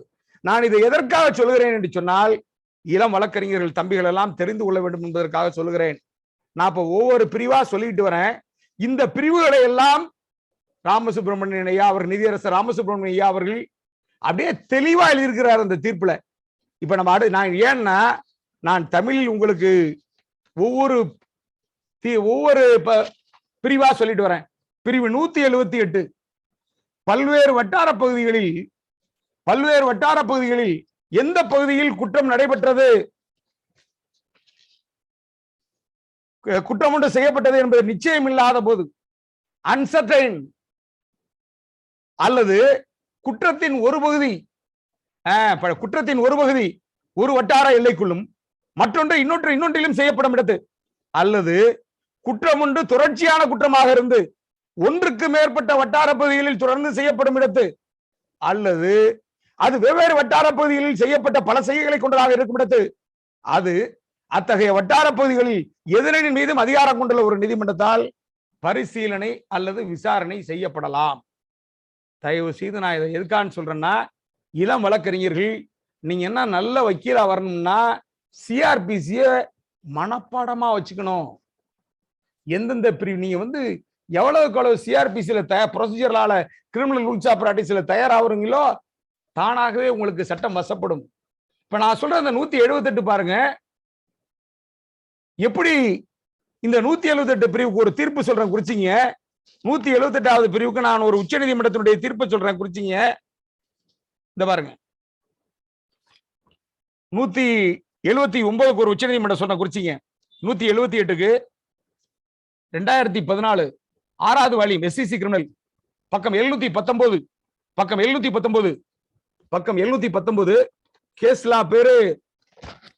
கேஸ்லா பேரு அமரண்டு Jyoti and others versus state of Chhattisgarh and others. Continue ஆஃபென்ஸ்னா அந்த மேட்ரிமோனியல், இந்த கண்டினியூ ஆஃபென்ஸ்னா மேட்ரிமோனியல் மேட்டர்ஸ்ல நம்மளுக்கு ரொம்ப பயன்படும். மேட்ரிமோனியல் சீதன பொருளை திருப்பி தர மாட்டாங்க, திருப்பி வாழ வைக்க மாட்டாங்க. கண்டினியூ ஆஃபென்ஸ்னா என்னன்னு ரொம்ப அற்புதமான தலைப்பு அது. இந்த கண்டினியூ ஆஃபென்ஸ்னாலே இந்த 178 அட்ராக்ட் ஆயிடும், இந்த 178C அட்ராக்ட் ஆயிடும். 178Cக்கு தான் நான் சொன்ன இந்த தீர்ப்பு. இப்ப இந்த 178Cக்கு இந்த தீர்ப்பு. இப்ப அடுத்தது பாருங்களா, 179 அந்த வைங்க ஒரு தீர்ப்பு 179 நான் ஏன்னா நீங்க தம்பிகள்லாம் கையில் இருக்கு, நான் ஏற்கனவே பதிவு போட்டிருந்தேன், கையில புத்த தூரம் வாங்கினேன். ஏதேனும் ஒன்று செய்யப்பட்டு அதற்குரிய பின்விளைவாக ஏதேனும் குற்றம் நிகழ்ந்திருக்கிறது என்ற காரணத்தால் ஒரு செய்கை குற்றமாகுமே ஆனால் எந்த நீதிமன்றத்தின் அதிகார வரம்புக்கு அத்தகைய செய்கை செய்யப்பட்டிருக்கிறதோ அல்லது அத்தகைய பின்விளைவுகள் நிகழ்ந்திருக்கிறதோ அந்த நீதிமன்றத்தால் அந்த குற்றம் பரிசீலனை அல்லது விசாரணை செய்யப்படலாம். நீங்க ரொம்ப செயல் பின்விளைவுனா போட்டு குழப்பிக்க வேண்டியதில்லை. செயல்னா என்ன? செயல் என்ன பிரதர்? இந்திய தண்டனை சட்டம் பிரிவு 33 என்ன சொல்லுது? இந்திய தண்டனை சட்டத்துல செயல் என்ன சொல்லுது?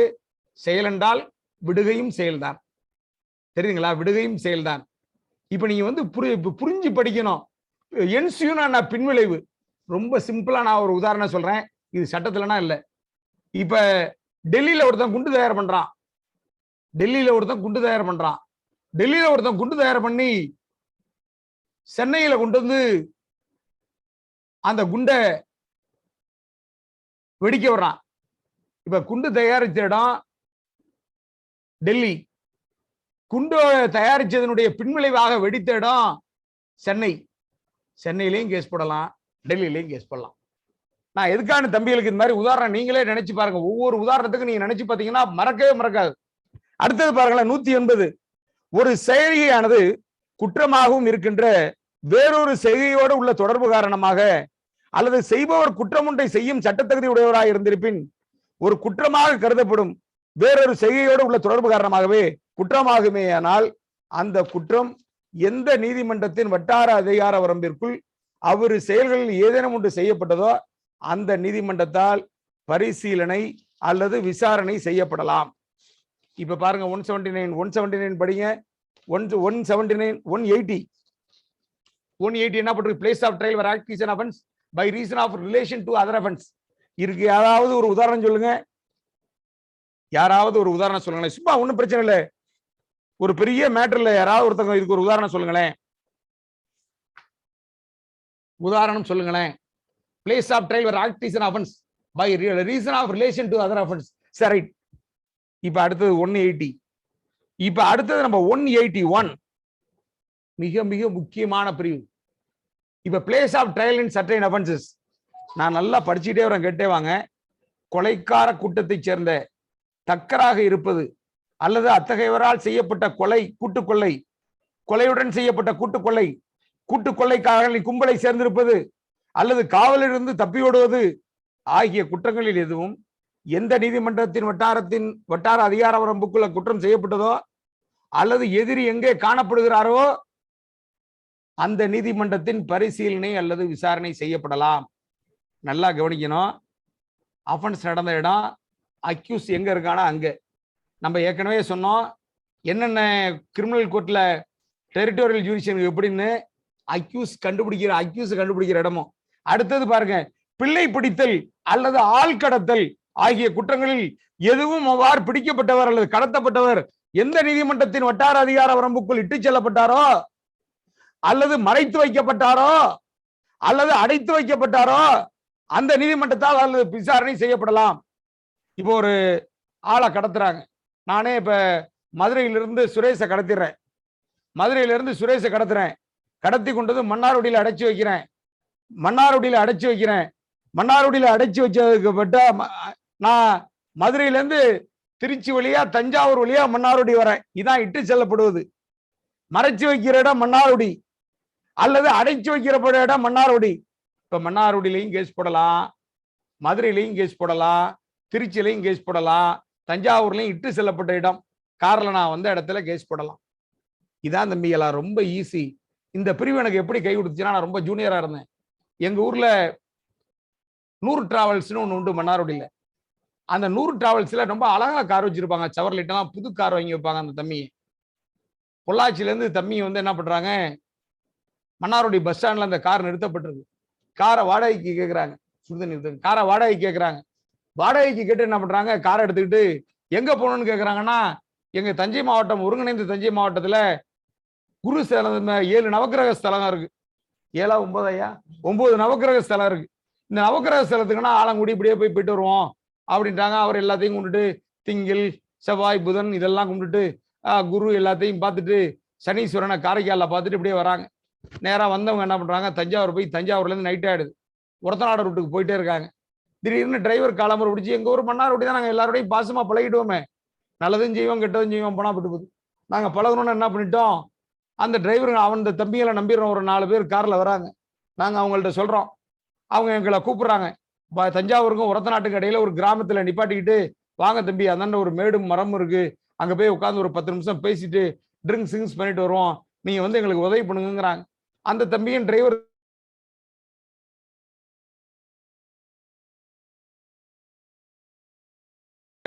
இதை வச்சு ஒட்டுறது மாதிரி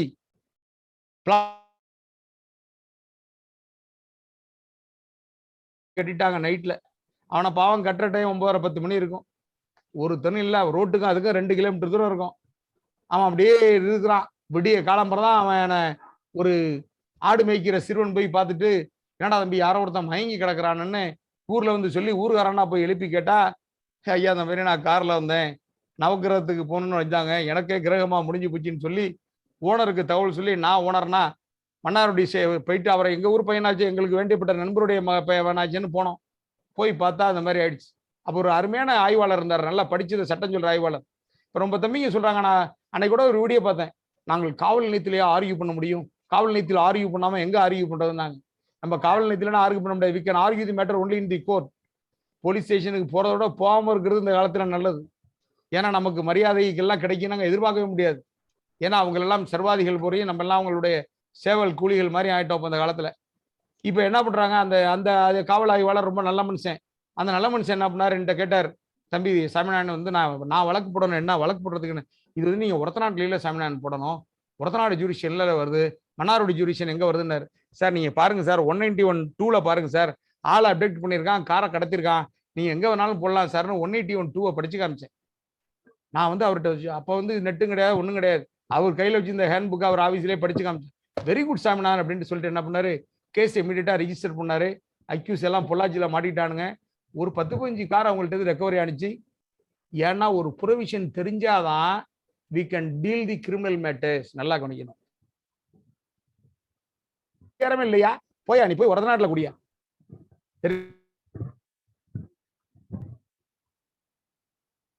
அல்லது கொள்ளையாகிய குற்றங்களில் எதுவும் எந்த நீதிமன்ற வட்டார அதிகார வரம்புக்குள்ள குற்றம் செய்யப்பட்டதோ, அல்லது குற்றத்துக்குரிய பொருளாக திருட்டு பொருளானது குற்றத்தை செய்தவர்கள் திருட்டு பொருளை தெரிந்ததோ, அல்லது நம்புவதற்கு காரணம் இருந்ததோ, அத்தகைய பொருளை பெற்ற அல்லது தொடர்ந்து வைத்திருந்த ஏதாவது ஒரு வருஷத்திலும் கைவசத்தில் இருந்ததோ, அந்த நீதிமன்றத்தால் பரிசீலனை அல்லது விசாரணை செய்யப்படலாம்.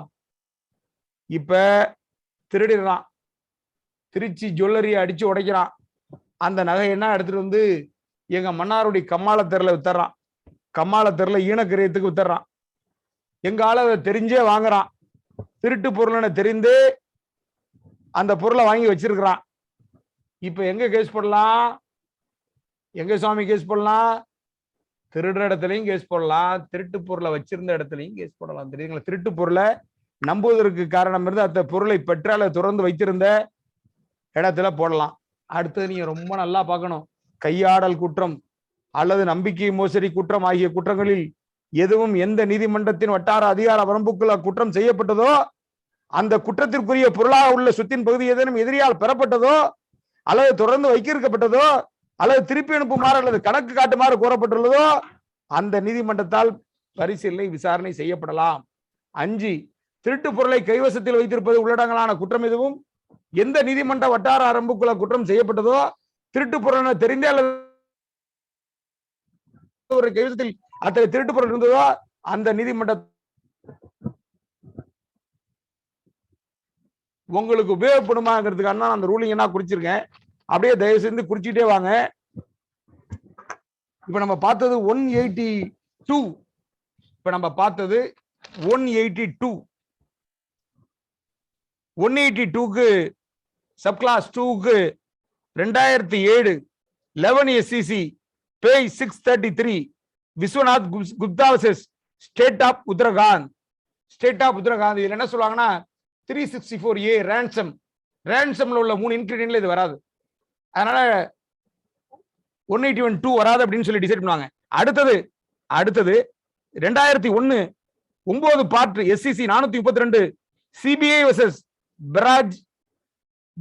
பிராஜ் பூஷன் பிரசாத் நீதியரசர் KT தாமஸ் ஐயாவோட தீர்ப்பு ரொம்ப அற்புதமா இருக்கும். இது இந்த 181க்கு எங்க தீர்மானிக்கலாம் அப்படின்னு சொல்ற வழக்கு. இப்ப அடுத்தது 182 படிக்கிறேன் கேளுங்க. ஏமாற்றுதல் உள்ளடங்களா கடிதங்கள் முதலியான மூலியமாக செய்யப்படும் குற்றங்கள், அதாவது offence committed by way of letters or communications. ஏமாற்றுதல் உள்ளடங்களாக குற்றம் எதுவும் அந்த ஏமாற்று முறையானது கடிதங்கள் அல்லது தொடர்பு சாதனங்கள் வாயிலாக வரும் செய்திகள் மூலமாக செய்யப்படுமானால் எந்த நீதிமன்றத்தின் வட்டார அத்தகைய கடிதங்கள் அல்லது செய்திகள் அனுப்பப்பட்டனவோ பெறப்பட்டனவோ அந்த நீதிமன்றத்தால் பரிசீலனை அல்லது விசாரணை செய்யப்படலாம். நான் இன்னும் உங்களுக்கு விளக்கமா சொல்லணும்னா, வாட்ஸ்அப்ல இருந்து நீங்க ஒரு மெசேஜ் போடுறீங்க, வக்கீல் சாமிநாதன் மிரட்டி, இல்லை என்ன சாமிநாதா என்னடா கிளாஸ் எல்லாம் எடுத்துக்கிட்டு இருக்கா உன்னை கொன்னுடுவேன்னு போடுறீங்க. நீங்க மதுரையிலேருந்து அனுப்பிச்சா மதுரையிலையும் போடலாம். நான் அந்த மெசேஜை ரிசீவ் பண்றேன் பாருங்க, மன்னார்குடியிலையும் போடலாம், மன்னார்குடியிலையும் போடலாம். அந்த விசாரணை மற்றும் ஏமாற்று சொத்தை ஒப்படைக்கும்படி நேர்மையற்ற வகையில் தூண்டும் குற்றம் எதுவும் எந்த நீதிமன்றத்தின் வட்டார அதிகார வரம்புக்குள் அந்த சொத்தானது ஏமாற்றப்பட்டவரால் ஒப்படைக்கப்பட்டதோ அல்லது எதிரியால் பெற்றுக்கொள்ளப்பட்டதோ அந்த நீதிமன்றத்தால் பரிசீலனை அல்லது விசாரணை செய்யப்படலாம். 2. இந்திய தண்டனை சட்டத்தின் 494வது பிரிவு அல்லது 495வது பிரிவு. 494 என்னங்க? தயவுசெய்து சொல்லுங்க. 494 பயகமிங்க எல்லாமே டக்குன்னு நினைப்ப வேண்டாமா? ஐபிசினா அப்படியே மனப்படமா வச்சிருக்கணும். பயமி கரெக்ட் தானங்க? ஆமா, பிகமி, சாரி பிகமி, பிகமி அங்கனன் சேதனா அங்கனன் பிகமி தான். இப்ப 495 என்ன? 495 என்னங்க? டக்குன்னு சொல்லுங்க. Same offence concealment of previous marriage. Very good very good very good. தண்டிப்பு குற்றம் எதுவும் அந்த நீதிமன்றத்தின் வட்டார அதிகாரி குற்றம் செய்யப்பட்டதோ அல்லது குற்றவாளி முதல் நல்லா வார்த்தையை கவனிக்கணும். பெண்களுக்கான சலுகை எப்ப இருக்காங்க பாருங்க, மெக்கால காலத்தில் எழுதிட்டாங்க பாருங்க. குற்றம் செய்யப்பட்டதோ, இப்ப 2வது கல்யாணம் பண்ணிக்கிறீங்கன்னா பண்ணிக்கிற இடத்துல அல்லது குற்றவாளி முதல் திருமணத்தின் மூலம் தமது வாழ்க்கை துணையாக கொண்டவுடன் கடைசியாக எங்கு குடியிருந்தாரோ அந்த நீதிமன்றத்தால் பரிசீலனை அல்லது விசாரணை நடத்தப்படலாம். எப்படி பாத்தீங்களா அம்பி? ஃபர்ஸ்ட் ஒய்ஃப் எவ்வளவு வேல்யூ கொடுக்குறான் பாருங்க. அதாவது அந்த அம்மா கணவருடன் முதல் கணவருடன் எங்கு வசித்தாரோ அங்கு போடலாம். இப்ப ஆனந்த் இருந்தார்னா அவர் போடலாம். ஆனந்த் இருந்திருந்தால் அவர் போடலாம். அவருடைய வழக்கு, அவருடைய திருமணம் ரத்தாகாமல் இருந்திருந்தால் ஆனந்த் போடலாம். ஆனந்த்னா நான் சொன்னா புரிஞ்சுங்க, புரிஞ்சில்லைன்னா எனக்கு போங்க, பரவாயில்ல. இதான் ரீசன்ட் ட்ரெண்ட். இப்ப அடுத்தது 183. எவரால் அல்லது எவருக்கு எதிராக எந்த பொருளை பொறுத்து குற்றம் ஒன்று அவர் அல்லது அந்த பொருளானது பயணத்தில் அல்லது கடல் பயணத்தில் இருக்குங்கால் செய்யப்படும் போது எந்த நீதிமன்றத்தின் வட்டார அதிகாரம் மூலமாக அல்லது எல்லைக்குள் அந்த பயணம் அல்லது கடற்பயணத்தின் போது அந்த ஆள் கடந்து சென்றாரோ அல்லது அப்பொருள் கடந்து சென்றதோ அந்த நீதிமன்றத்தால் பரிசீலனை அல்லது விசாரணை செய்யப்படலாம். இப்ப சென்னையில இருந்து நான் பம்பாய்க்கு கப்பல்ல போறேன், குற்றம் நடக்குது, சென்னையிலையும் போடலாம், பம்பாயிலையும் போடலாம். புரியுதுங்களா? இப்ப நான் இதை எதற்காக சொல்கிறேன் என்று சொன்னால், நீங்க இதுலன்னா தரவோ ஆகணுங்கிறதுக்கான நான் ஒன்னொன்னையும் படிச்சுட்டு இருக்கேன். அடுத்தது 184. ஒருவரால் செய்யப்பட்ட குற்றங்கள் ஆவன. நீங்க ரொம்ப முக்கியமான பிரிவுங்க அது. இப்ப நம்ம ஏற்கனவே சொன்னது 182 183 சொன்னேன், 182 183 சொன்னேன். இப்ப அடுத்தது அஃபென்ஸ் கமிட்டட் ஜேர்னியார் வாயை சொன்னேன். இப்ப அடுத்தது நம்ம 184 வந்துட்டோம். இப்ப நீங்க 184 தெரிஞ்சுக்கணும்னா ஃபர்ஸ்ட் சிஆர்பிசில 219 என்னன்னு தெரிஞ்சுக்கணும். என்னங்க 219 என்னங்க? யாராவது சொல்லுங்களேன். 3 offenses of same kind within a year may be charged together. ஒரே வகையான 12 மாதங்களுக்கு இடைப்பட்ட ஒரே குற்றங்கள் ஒரே நபரால் ஒரு நபருக்கு எதிராகவோ வெவ்வேறு நபருக்கு எதிராகவோ செய்யப்பட்டால் 3 குற்றங்கள் ஒரே விசாரணையில் சேர்ந்த நிலையில் விசாரணை செய்யப்படலாம். தெரியுதா பிரதர்? தெரியுதா? எங்க டெரிட்டோரியல் ஜூரிஸ்டிக்ஷன்ல எது கொண்டு வருது பாருங்க, சார்ஜ் வருது பாருங்க. 211 இருந்து 224 வரைக்கும் வருது சார்ஜ். 211 சார்ஜ் என்ன, 212 எங்கு எப்போது யாரால் யாருக்கு எதிராக, 215 error of charge, 216 alteration of charge, 217 என்ன ப்ரொசீஜர், 218 ஒவ்வொரு குற்றத்திற்கும் தனித்தனி விசாரணை நடத்தப்பட வேண்டும். 219 அப்படின்னா ஒரே வகையான ஒரு வருடத்திற்குள்ளான ஒரே நபரால் செய்யப்பட்ட ஒரு நபருக்கு எதிராகவோ வெவ்வேறு நபருக்கு எதிராகவோ செய்யப்பட்ட 3 குற்றங்கள் ஒன்றாக ஒரே விசாரணையில் செய்யப்படலாம். இது 219. 220 ட்ரையல் மோர் தென் 3 என்ன? இது series of offences connected together as to join the same transaction, same person for a single trial for every verities அப்படின்னு சொல்றாங்க. இது 220. 221 வந்து டவுட்ஃபுல் அஃபென்ஸ் எங்க கமிட் ஆகுதோ அதுக்கு. 223 வாட் பிரசன்ஸ் மேபி ஜாயின்லி, அதாவது எந்தெந்த நபர்கள் சேர்ந்தனையா விசாரிக்கப்படலாங்கிறதுக்கு. இதை 184 குற்றவியல் விசாரணை முறை சட்டம் சொல்லுது. ஒருவரால் செய்யப்பட்ட குற்றம். இது நீங்க சாமிநாதன் எல்லாத்தையும் படிக்கிறீங்கன்னா இது அத்தனையுமே நீதியரசர் ராமசுப்ரமணியன் ஐயா அவர்கள் தன்னுடைய தீர்ப்பில் ஒவ்வொரு பிரிவையுமே என்னென்ன சொல்கிறது என எழுதியிருக்கிறார். ஒருவரால் செய்யப்பட்ட குற்றங்களாவன 219வது பிரிவு, 220வது பிரிவு அல்லது 220வது பிரிவில் உள்ள வகைமுறைகளின்படி அத்தகைய குற்றம் ஒவ்வொன்றுமாக அவர் குற்றம் சாட்டப்பட்டு ஒரே விசாரணையில் விசாரிக்கப்படலாம் எனும் தன்மையினமாக இருக்குமிடத்து, அல்லது பல ஆட்களால் செய்யப்பட்ட குற்றம் அல்லது குற்றங்கள் 223வது பிரிவில் உள்ள வகைமுறைகளின்படி சேர்ந்தனையாக அவர்கள் குற்றம் சாட்டப்பட்டு விசாரிக்கப்படலாம் என்னும் தன்மையினாக இருக்குமிடத்து அந்த குற்றங்களில் ஏதாவது ஒன்றை எந்த நீதிமன்றம் பரிசீலனை விசாரணை செய்ய தகுதி வாய்ந்துள்ளதோ அந்த நீதிமன்றம் அந்த குற்றங்களை பரிசீலனை விசாரணை செய்யலாம். நீங்க இந்த 184 221 படிச்சீங்கன்னா அதுல நிறைய போட்டிருப்பாங்க. உதாரணமா நீங்க ரொம்ப சாதாரணங்க சட்டத்தை புரிஞ்சு படிக்கணும். ஒருத்தன் ஜெயில இருந்து தப்பிக்கிறான். ஜெயில இருந்து தப்பிக்கிறது கஸ்டடி ஃப்ரம் லாஃபுல் கஸ்டடியன், அது ஒரு அஃபென்ஸ் 221. இப்ப அவன் தப்பிக்கிறவன் இடையில மறைக்கிற அரசு அதிகாரியா மண்டையை உடைக்கிறான், கிரிவியஸ் 333 ரெண்டையும் ஒண்ணா. இதெல்லாம் சிம்பிள் தாங்க. அதாவது ரொம்ப போட்டு சட்டத்தை குழப்பி வேண்டியல, புரிஞ்சு படிச்சா வானமும் உங்களுக்கு வசப்படும். பிரிவு 185 பாருங்க. இந்த அத்தியாயத்தில் மேற்சொன்ன வகைமுறைகளில் என்ன கண்டிருந்த போதிலும் மாவட்டம் எதிலும் மேல் விசாரணைக்காக அனுப்பப்பட்ட வழக்குகள் என்பதை மாநில அரசு உத்தரவிடலாம். நல்லா கவனிச்சீங்க. ஒரு ஸ்டேட் கவர்மெண்ட் நினைச்சா கமிட்டலான 209 சிஆர்பிசில கமிட்டலான செஷன்ஸ் கேஸ எந்த மாவட்டத்தில் வேணாலும் நடத்தலான்னு உத்தரவிடலாம். ஆனால் அதுக்கு ப்ரொவைடட் செக்ஷன் என்னன்னா, அத்தகைய உத்தரவானது அரசமைப்பின் முடிவுபடியோ இந்த சட்டத்தின் அல்லது அவ்வப்போது அமலில் உள்ள வேற எந்த சட்டத்தின்படியோ உயர் நீதிமன்றத்தால் அல்லது உச்ச நீதிமன்றத்தால் முன்னமே பிரிக்கப்பட்ட உத்தரவு இதற்கு முரணாகவோ இருத்தலாகாது. ஆனா அந்த உத்தரவு இந்த சட்டத்தின்படியோ அரசியலமைப்பு சட்டத்தின்படியோ உச்ச நீதிமன்ற உயர் நீதிமன்ற உத்தரவின்படியோ முரணானதா இருக்கக்கூடாது. இப்படியே நம்ம போயிட்டு இருக்கலாங்க. 186, 187, 188, 189. இப்போ 188 நீங்க அவசியம் பார்க்கணும். 180 இந்திய குடிமகன் அல்லாத ஒருவர். 188 வந்து offence committed outside India.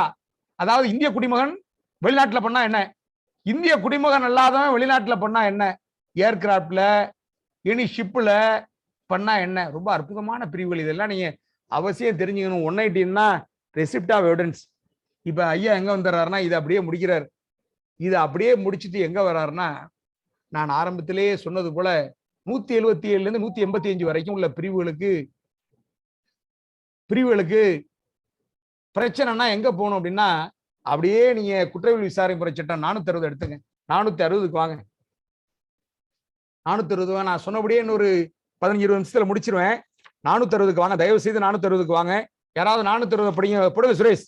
460 போடுங்க சுரேஷ். இந்த ஷேர் பண்றேங்க. 460 போடுங்க சுரேஷ். நான் அப்படி இல்லாட்டி நான் வந்து அன்னபூர்ணியா மாட்ட சொல்லிடுவேன் சுரேஷ்.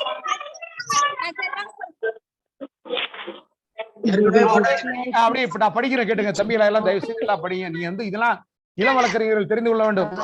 பின்வரும் செய்கைகளில் ஏதேனும் ஒன்று செய்ய, அதாவது 9 இதை பட்டியலிடுறாங்க.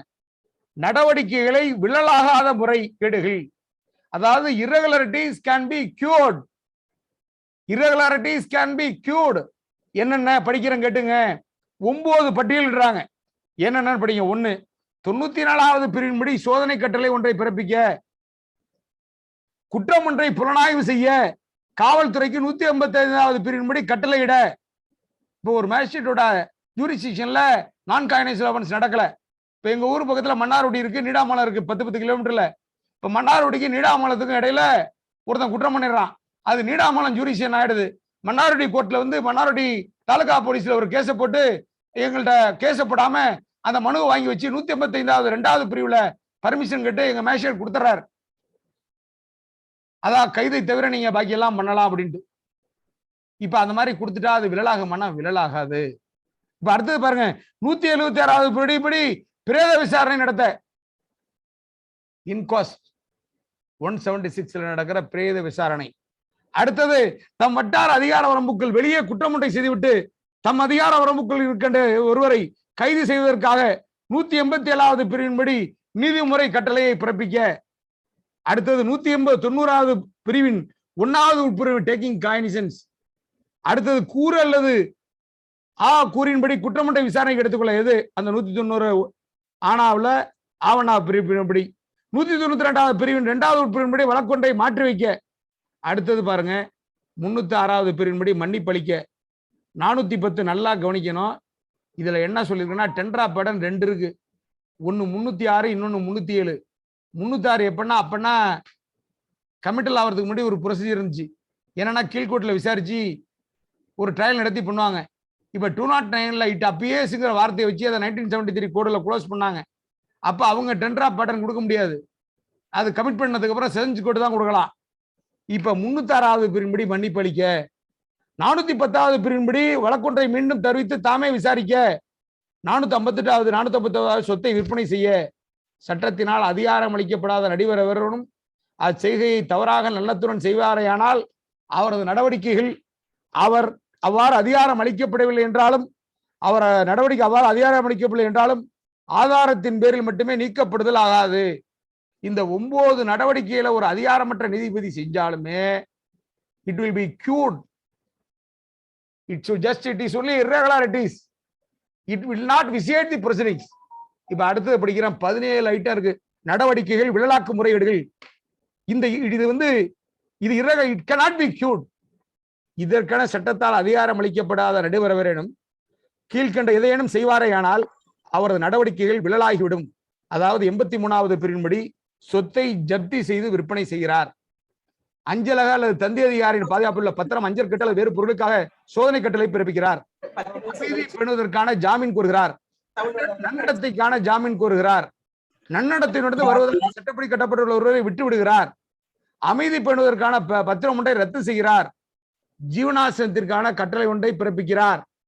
தள தொல்லை ஒன்றினை குறித்து 131வது பிரிவின்படி கட்டளை ஒன்றை பிறப்பிக்கிறார். பொது தொல்லையானது மீண்டுமோ தொடர்ந்தோ செய்யப்படுவதை 142 தடை செய்கிறார். 10வது அத்தியாயத்தில் உள்ள இ பகுதியில் உள்ள ஈயின் பகுதியில் உள்ள கட்டளை ஒன்றை பிறப்பிக்கிறார். 196வது 1வது பிரிவின் இ கூறின்படி குற்றமுறை விசாரணைக்கு எடுத்துக் கொள்கிறார். குற்றவாளி ஒருவரை விசாரணை செய்கிறார். குற்றவாளி ஒருவரை சுருக்குமுறை விசாரணை செய்கிறார். மற்றொரு நடுவரால் பதிவு செய்யப்பட்ட நடவடிக்கையின் பேரில் 326 படி தண்டனை ஒன்றை பிறப்பிக்கிறார். 394வது பிரிவின்படி நடவடிக்கைகளை அனுப்புகிறார். 446வது பிரிவின்படி பிறப்பிக்கப்பட்ட கட்டளை ஒன்றை மேலாய்வு செய்கிறார். 17 ஐட்டம். நான் ஆரம்பத்திலேயே சொன்னேன். தயவு செய்து 28 யாராவது படிங்க. 28 யாராவது படிங்க. 28 சிஆர்பிசி போடுங்க சுரேஷ். 28 சிஆர்பிசி போடுங்க சுரேஷ். போடுங்க சுரேஷ். 28 section 320. 28 போடுங்க. போடுங்க Amendment of section 320. In section 320 of the Principal Act in the table under subsection 28 CRPC. 28 CRPC.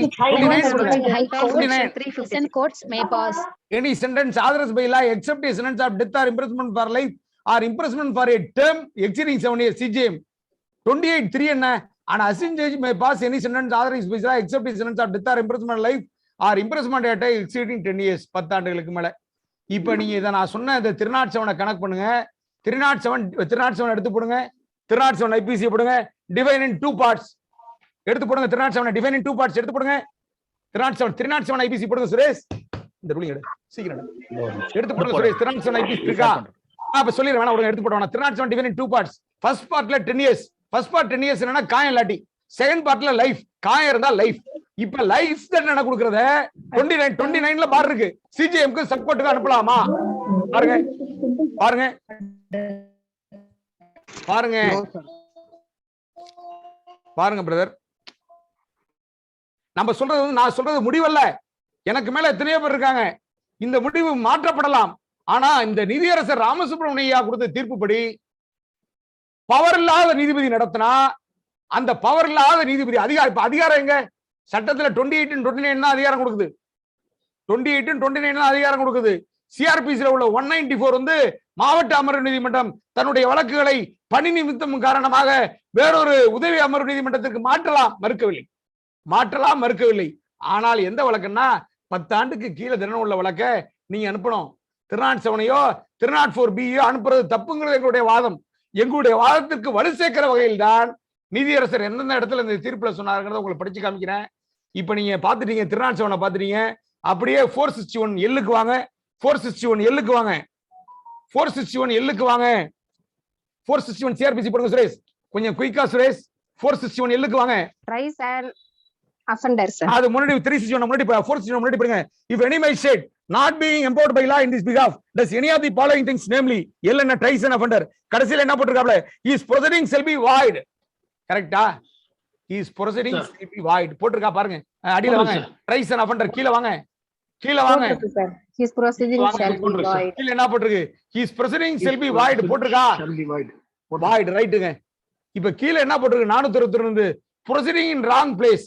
No finding, sentence or order of any criminal code shall merely on the ground that the inquiry, trial or in the course of which arrived at took place wrong sessions division, district, subdivision or other local area unless it appears that in fact of occasional failure of justice. இப்ப நீங்க இதை படிச்சீங்கன்னா குழம்புவீங்க. இதற்குத்தான் விடை சொல்கிறார் நம்முடைய நீதியரசர் இந்த தீர்ப்புல. நாங்கள் எதற்காக இந்த தீர்ப்பை தேர்வு செய்தோம் என்று சொன்னால், பல சட்ட பிரச்சனைகளுக்கு இந்த தீர்ப்பில் விடையளித்திருக்கிறார். நான் அதை அப்படியே ஆப்டா படிக்கிறேன் கேளுங்க.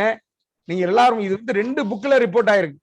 2021 எஸ்சிசி கிரிமினல் ஃபர்ஸ்ட் வால்யூம் 36ல ரிப்போர்ட் ஆயிருக்கு. 2021 லா வீக்லி கிரிமினல் பக்கம் 58ல ரிப்போர்ட் ஆயிருக்கு. அப்படியே படிக்கிறேன் கேளுங்க. எவ்வளவு அனலைஸ் பண்ணிருக்காங்க பாருங்க. அதாவது எப்படி அனலைஸ் பண்றாரு பாருங்க. அவர் அனலைஸ் பண்ற அப்படியே எழுதுறேன். இந்த பாருங்க, அப்படியே நான் படிக்கிறேன் கேட்டுங்க. எடுத்து போடுங்க. இந்த ஜட்ஜ்மெண்ட்டை போடுங்க சுரேஷ். டக்குன்னு போடுங்க சுரேஷ். இப்ப இந்த ஜட்ஜ்மெண்ட்டை போடுங்க. Kaushik Chatterjee versus state of Haryana போடுங்க. பேரா 23 போடுங்க. பேரா 23க்கு மேல போடுங்க. பேரா 23 போடுங்க. என்ன போட்டிருக்காரு? பேரா 23 section 416 list outs 9 irregularities which if done in good faith by the magistrate may not vitiate his proceedings. இப்ப நானும் ஒத்துக்கிட்டேன். 460ல உள்ள அது வந்து curable defect, it can be cured. அடுத்தது பாருங்க, 461ல 17 irregularities இருக்கு which is done by the magistrate, whole proceedings void. Class 1 section 461 is 165. It read as follows: if any magistrate not being empowered by law,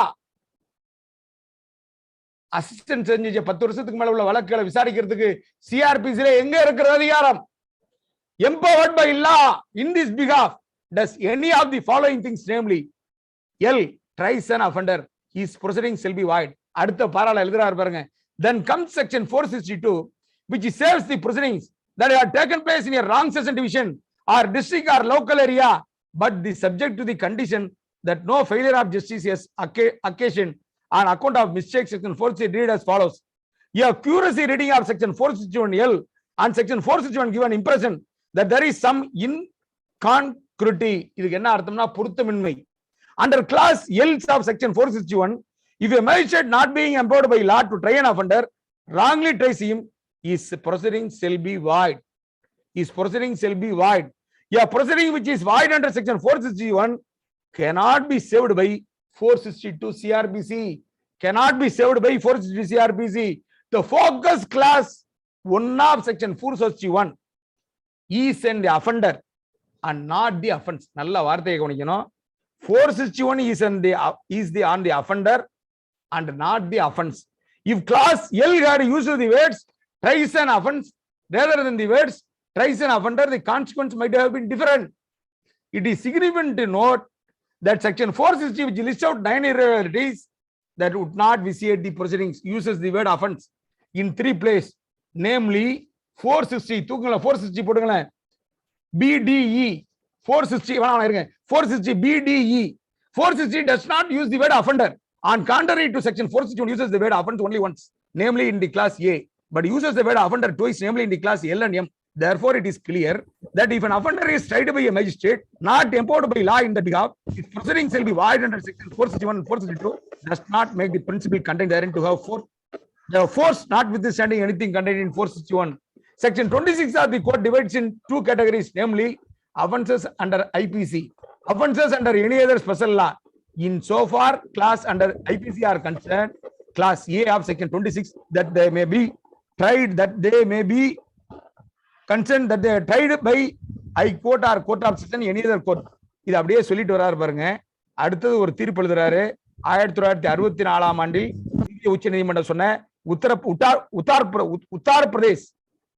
Pradesh versus Sabir அலி அப்படிங்கிற வழக்குல, Uttar Pradesh versus Sabir அலிங்கிற வழக்குல Uttar Pradesh versus Sabir அலிங்கிற வழக்குல இந்திய உச்ச நீதிமன்றம் சொன்ன அதிகாரம் இல்லாத ஒரு நீதிபதி, அதாவது அவர் ஃபர்ஸ்ட் கிளாஸ் நீதிபதி தான், ஆனா 2ஆம் வகுப்பு நீதிபதி விசாரிக்க வேண்டிய வழக்கை விசாரிச்சது சட்டப்படி தப்பு, அது 460 படி அஃபெக்ட் ஆகும்னு சொன்ன கொடுத்த தீர்ப்பை மேற்கோள் காட்டுறார்.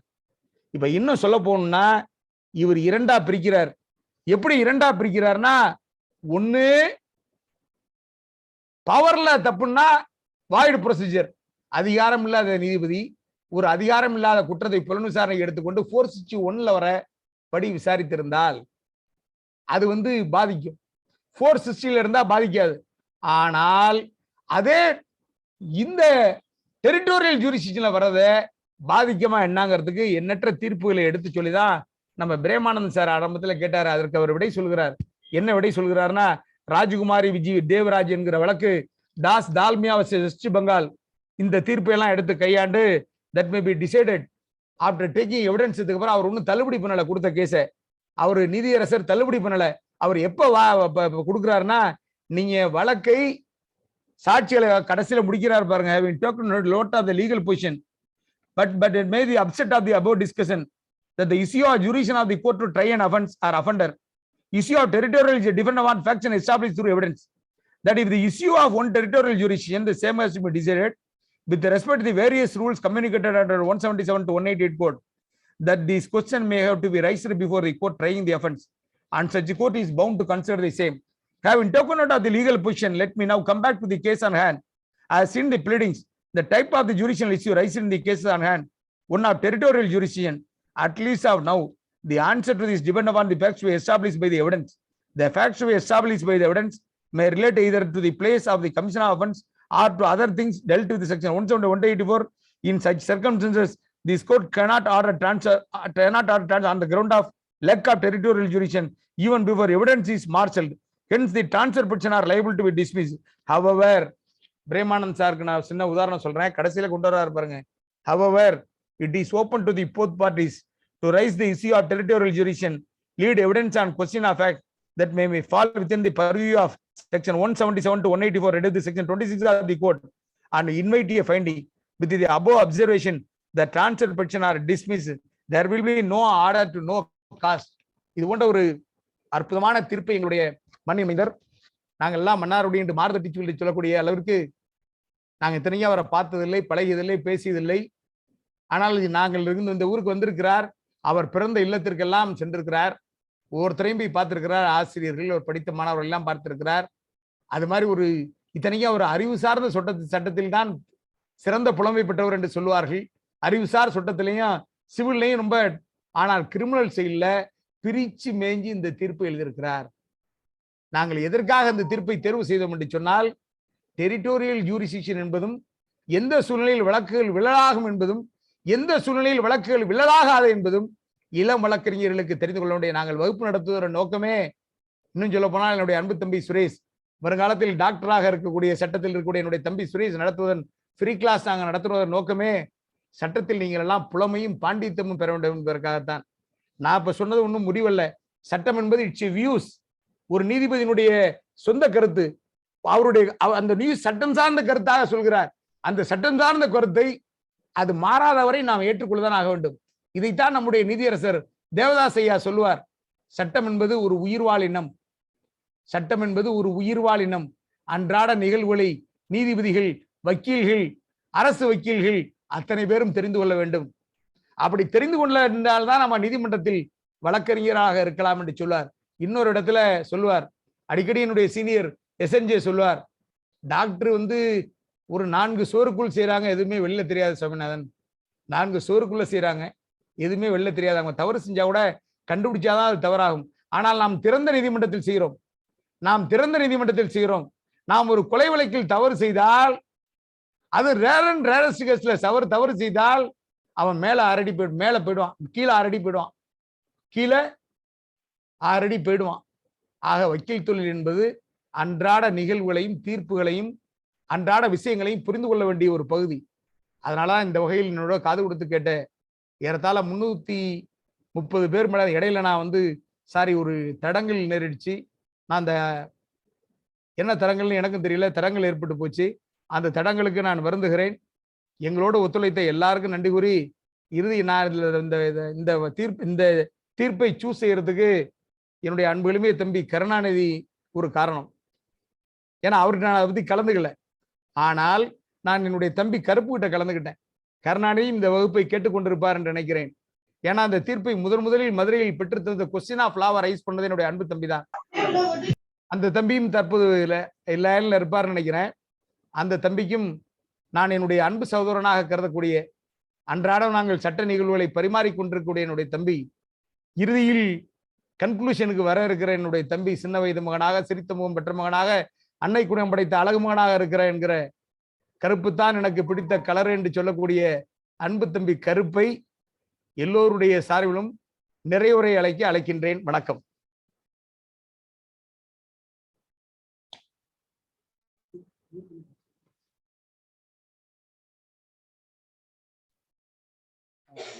அனைவருக்கும் வணக்கம்.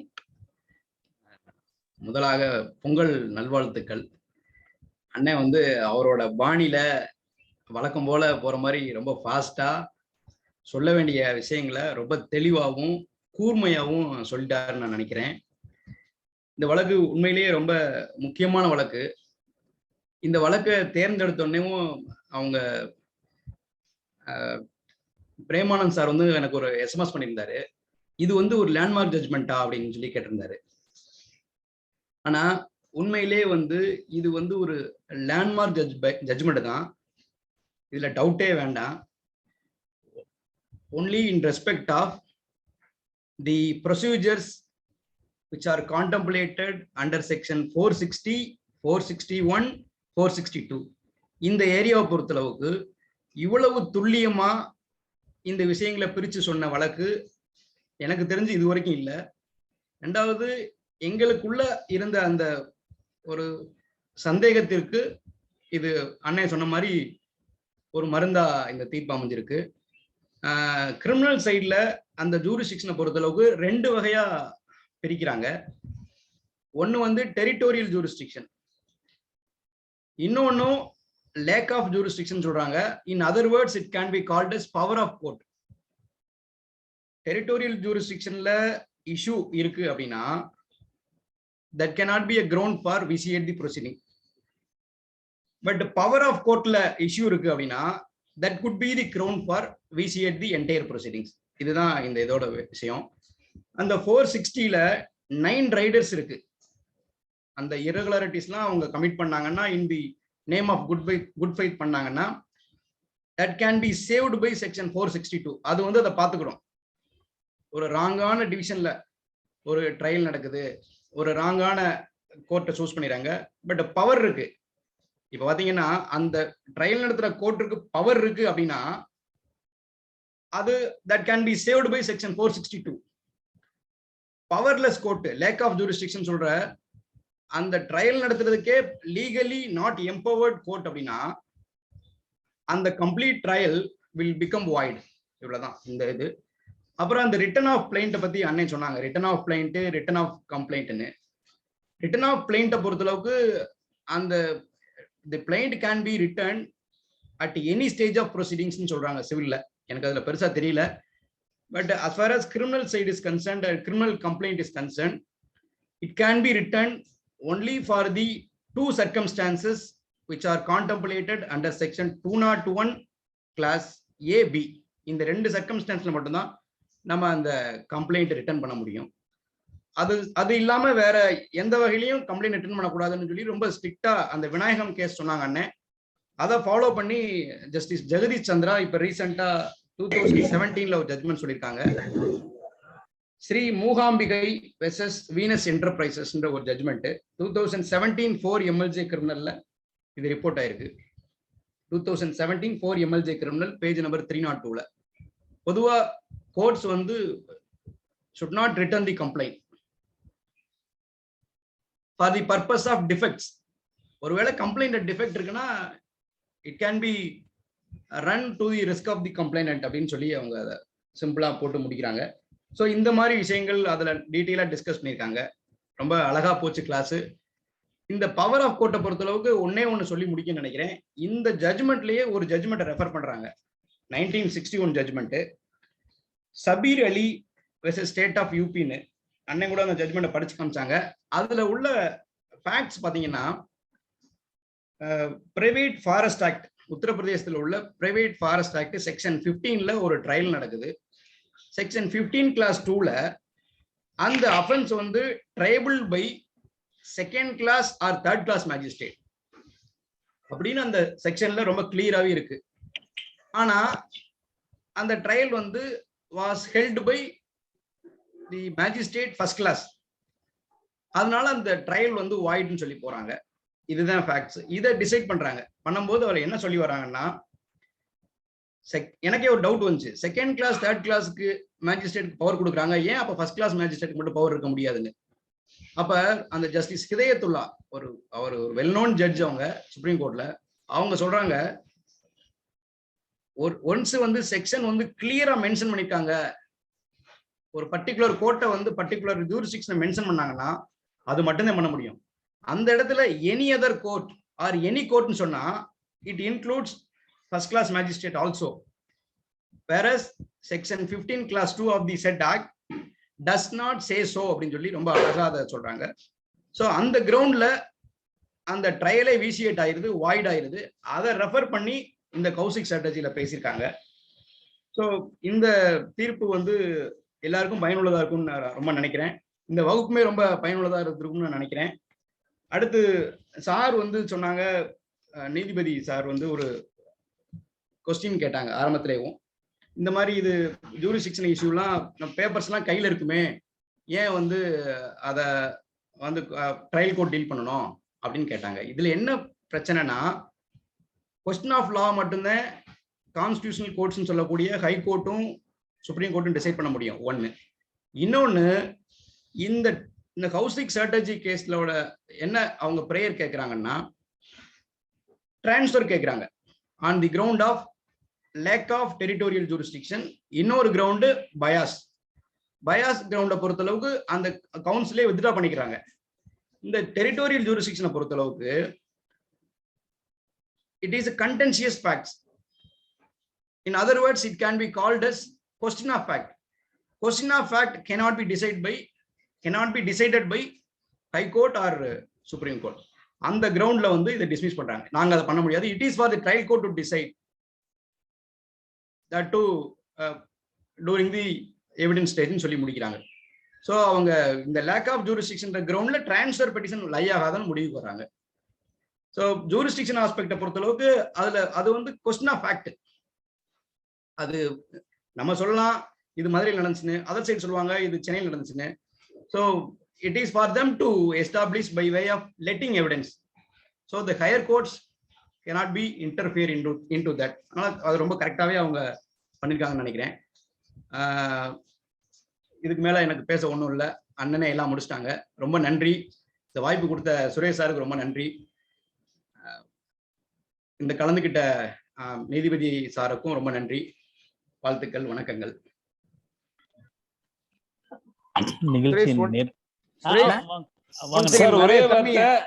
ஒரே வார்த்தை சுரேஷ்.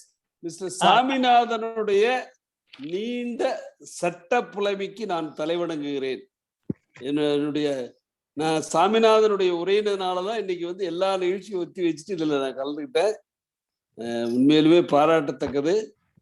ஒரு இளம் வழக்கறிஞருக்கு இளம் வழக்கறிஞர் வழிகாட்டி அமைஞ்சிருக்கிறது. என்னுடைய மனமார்ந்த நல்வாழ்த்துக்கள். எங்களுடைய திருப்பூர் மாவட்ட வழக்கறிஞர் சங்கத்தின் சார்பிலும் என்னுடைய வாழ்த்துக்களை தெரிவித்துக் கொள்கிறேன். சுரேஷுக்கு நன்றியும் நல்வாழ்த்துக்களும். நன்றி சுரேஷ். இந்த ஜட்ஜ்மெண்ட் எல்லாருமே கேக்குறாங்க சுரேஷ், ஒரு அடி சொல்லிடுறேன். அப்படியே ஒரே எல்லாருமே 2-3 மெசேஜ் போட்டாங்க. இப்ப உங்க இதுலயே சார் ஜட்ஜ்மெண்ட் சொல்லுங்க சார், ஜட்ஜ்மெண்ட் சொல்லுங்க சார்ங்கிறாங்க. சார் 2 ஜட்ஜ்மெண்ட் இருக்கு, அதனால கொஞ்சம் சொல்லுங்க. அதே பார்ட்டி நேம்ல 2 ஜட்ஜ்மெண்ட் இருக்குது. 482 CRPC ஒன்னு இருக்குது, நீங்க சொல்ற ஜூரிஸ்டிக்ஷன் ஒன்னு இருக்கு. அதனால ப்ளீஸ் நான் சொல்லிட்டே வரேன். அப்படியே எல்லாம் குறிச்சிங்க. ஒன்னு அரவிந்த் சாருக்கு ரொம்ப நன்றி. கருணாநிதி ஒரு 2 நிமிஷம் பேசுங்க. கருணாநிதி ஒரு 2 நிமிஷம் பேசுங்க. இல்ல நிறைய நேரம் பேசுங்க. கார்வேந்தன் சாருக்கு ரொம்ப நன்றி. நீண்ட நேரம் இருந்தாங்க. அவங்களோட பல படிகள்ல இருக்கக்கூடிய மூத்த வழக்கறிஞர் சார். ரொம்ப நன்றிங்க sir. Sir, I am a learner, not a senior. Law is learning till last breath. உங்களை Thanjavur advocate senior advocate mister Anandan சாரோட உங்க பார்ல உங்க வீட்டுல ஆமா, பாத்துருக்கேன். ஆமா, தஞ்சாவூர் ஆமா. Practising Madurai bench. Very good, very good sir, very good sir. நீங்க எல்லாம் இளைஞர்கள் இவ்வளவு ஆர்வமா துடிப்பா இருந்து பட்டது ரொம்ப மகிழ்ச்சி. Karvendan, we are eternal students. எங்க வயசான Ramurthy, eternal students. தெரிஞ்சுட்டேன். Thank you Ramurthy sir. Thank you for one and all. இந்த ரெக்கார்டட் வெர்ஷன் ஷேர் பண்ண முடியுமா later after this session? We'll make it. We'll make it. தீர்ப்பு சொல்ற குறிச்சிங்க 2006 மெட்ராஸ் லா ஜர்னல் வால்யூம் 2ல principal session judge versus state of Tamil Nadu, அது page மட்டும் எனக்கு கொஞ்சம் இருக்கு, நீங்க பேஜ் பாத்துங்க. 2006 MLJ volume 2 principal session judge versus state of Tamil Nadu, இது ரெஃபரன்ஸ் கேட்ட கேஸ். ரெண்டாவது குறிச்சிங்க 2012 criminal law journal page 4726, page 4726, Prabhakaran L Pawar versus state of Maharashtra. Prabhakaran L Pawar versus state of Maharashtra 2012 criminal law journal page 4726, page 4726. 3 criminal revision 634/2009, criminal revision MD number 634, இது சிடிஜில தான் இருக்கும். 634/2009 decided by 6/6/2019, decided by 6/6/2019. Senthil and versus Senthil and others versus state inspector of police Pudukkottai versus state inspector of police Pudukkottai. அடுத்தது இது GRS அவரோட தீர்ப்பே மாத்தின தீர்ப்பு 2020 Madras weekly notes criminal, 2020 Madras weekly notes criminal page 443, Chandanasamy and others, Chandanasamy and others versus Flexin Adaikalaraj, Flexin Adaikalaraj, Flexin Adaikalaraj. அப்படியே வரிசையா சொல்லிட்டு வர குறிச்சிங்க. 2014 SCC criminal, 2014 SCC criminal page 673, Dasharath Roop Singh Rathod versus state of Maharashtra. 2014 SCC criminal page 673, Dasharath Rupat Singh Rathod versus state of Maharashtra. அடுத்தது 1999 SCC criminal, 1999 SCC criminal page 1284, Bhaskaran versus Sankaranarayanan Vaithiyapalan, Sankaranarayanan Vaithiyapalan. அடுத்தது 2014 6 SCC criminal volume 6 SCC criminal page 719, page 719, Amar 2 Jyoti and another versus state of Maharashtra, versus state of Maharashtra. அடுத்தது 2007 11 SCC, வெறும் SCC தான், criminal இல்ல. 2007 11 SCC 633, Vishwanath Gupta versus state of Uttaranchal, Vishwanath Gupta versus state of Uttaranchal. 2007 11 SCC page 633, Vishwanath Gupta versus state of Uttaranchal. அடுத்தது 2001 9 SCC page 432, CBI versus Braj Bhushan Prasad, K T Thomas ஐயா தீர்ப்பு. அடுத்தது 2014 6 SCC criminal, 2014 6 SCC criminal page 319, state of Rajasthan versus Bhagwan Das Agarwal and other. அடுத்தது 2008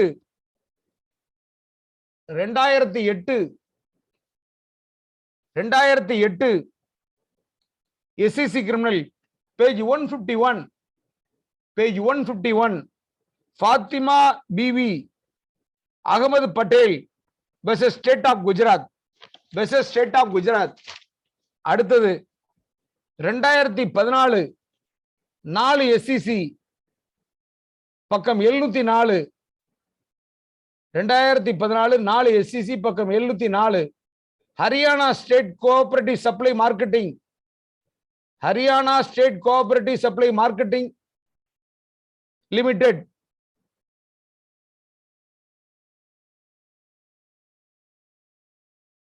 versus Jayam textile, versus Jayam textile.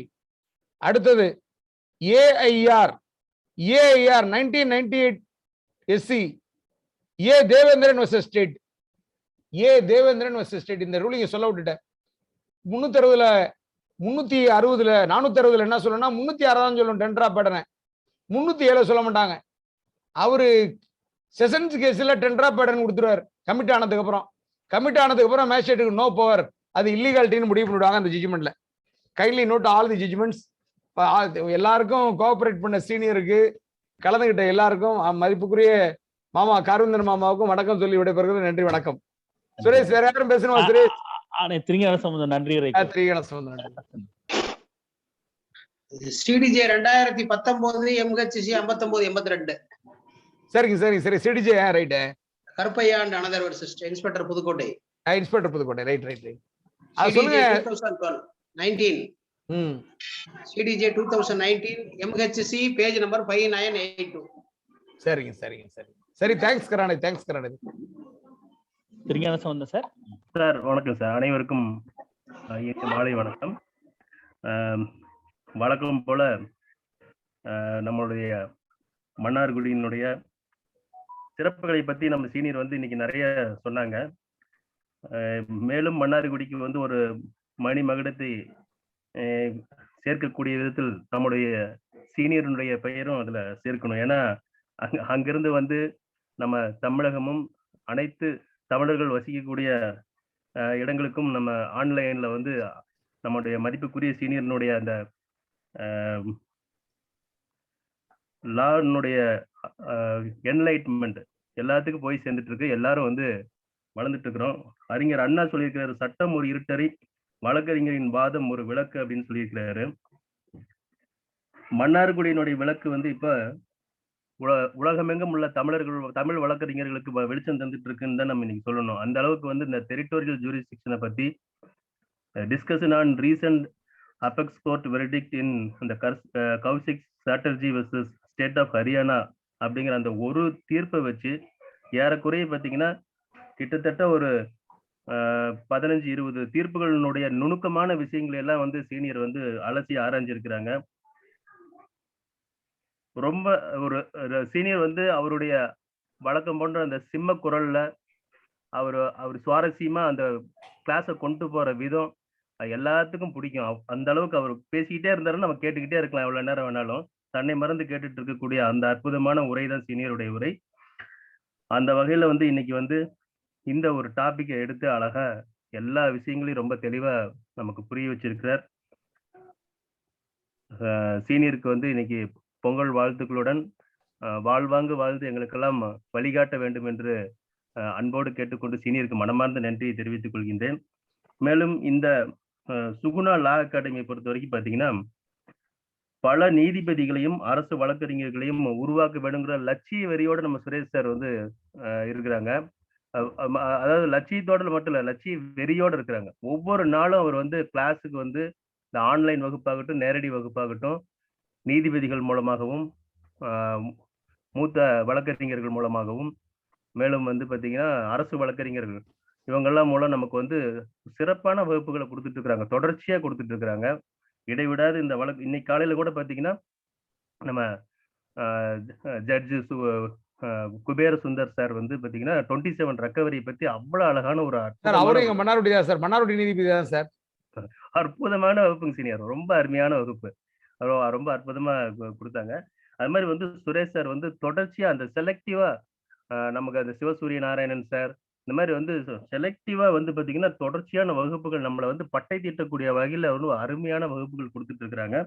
அதனால வந்து நம்ம Suresh sir அவருக்கு மனமார்ந்த நன்றியை தெரிவித்துக் கொள்கின்றேன். இன்று வந்து சுரேஷ் சார் சுகுணா லா அகாடமியோட இணைஞ்சு Tiruppur district court lawyers association அவங்களும் வந்து பாத்தீங்கன்னா தொடர்ச்சியா இந்த இலவச வகுப்புகளை வந்து கொண்டு போயிட்டே இருக்கிறாங்க. அவங்களுக்கும் வந்து பிரசிடென்ட் சாருக்கும் திருப்பூர் பார் மெம்பர்ஸ் சீனியர் மெம்பர்ஸ் அனைவருக்கும் மனமார்ந்த நன்றியை தெரிவித்துக் கொள்கின்றோம். திண்டிவனம் புதிய அலைகள் பாலாஜி சார் நமக்கெல்லாம் வந்து பாத்தீங்கன்னா நல்ல ஒரு இன்ஸ்பிரேஷனல் ஸ்பீச்சை கொடுக்கக்கூடியவர், மோட்டிவேட்டர். நமக்கு அப்பப்போ வந்து நமக்கு மோட்டிவேஷன் கொடுத்துக்கிட்டு நம்ம எப்படி அந்த தேர்வு இந்த மாதிரி சிவில் ஜட்ஜ் எக்ஸாம், ஏபிபி எக்ஸாம்ல எல்லாம் நம்ம ஈஸியா பாஸ் பண்ணணும் அப்படிங்கிற அந்த அனுபவ அறிவை அடிக்கடி கொடுத்துட்டு இருப்பாங்க. அவர்களுக்கும் எங்களது மனமார்ந்த நன்றியை தெரிவித்துக் கொள்கின்றோம். இன்னைக்கு வந்து ஃப்ரீயான சம்பந்தம் பாலாஜி வந்து பல வருஷம் கிளாஸ் நடத்தினவர் திண்டிவனம். ஆமாங்க ஆமாங்க ஃப்ரீ கிளாஸ் நடத்தினவர். அதான் நீங்க எல்லாமே போய் அங்க எடுத்திருக்கிறீங்க.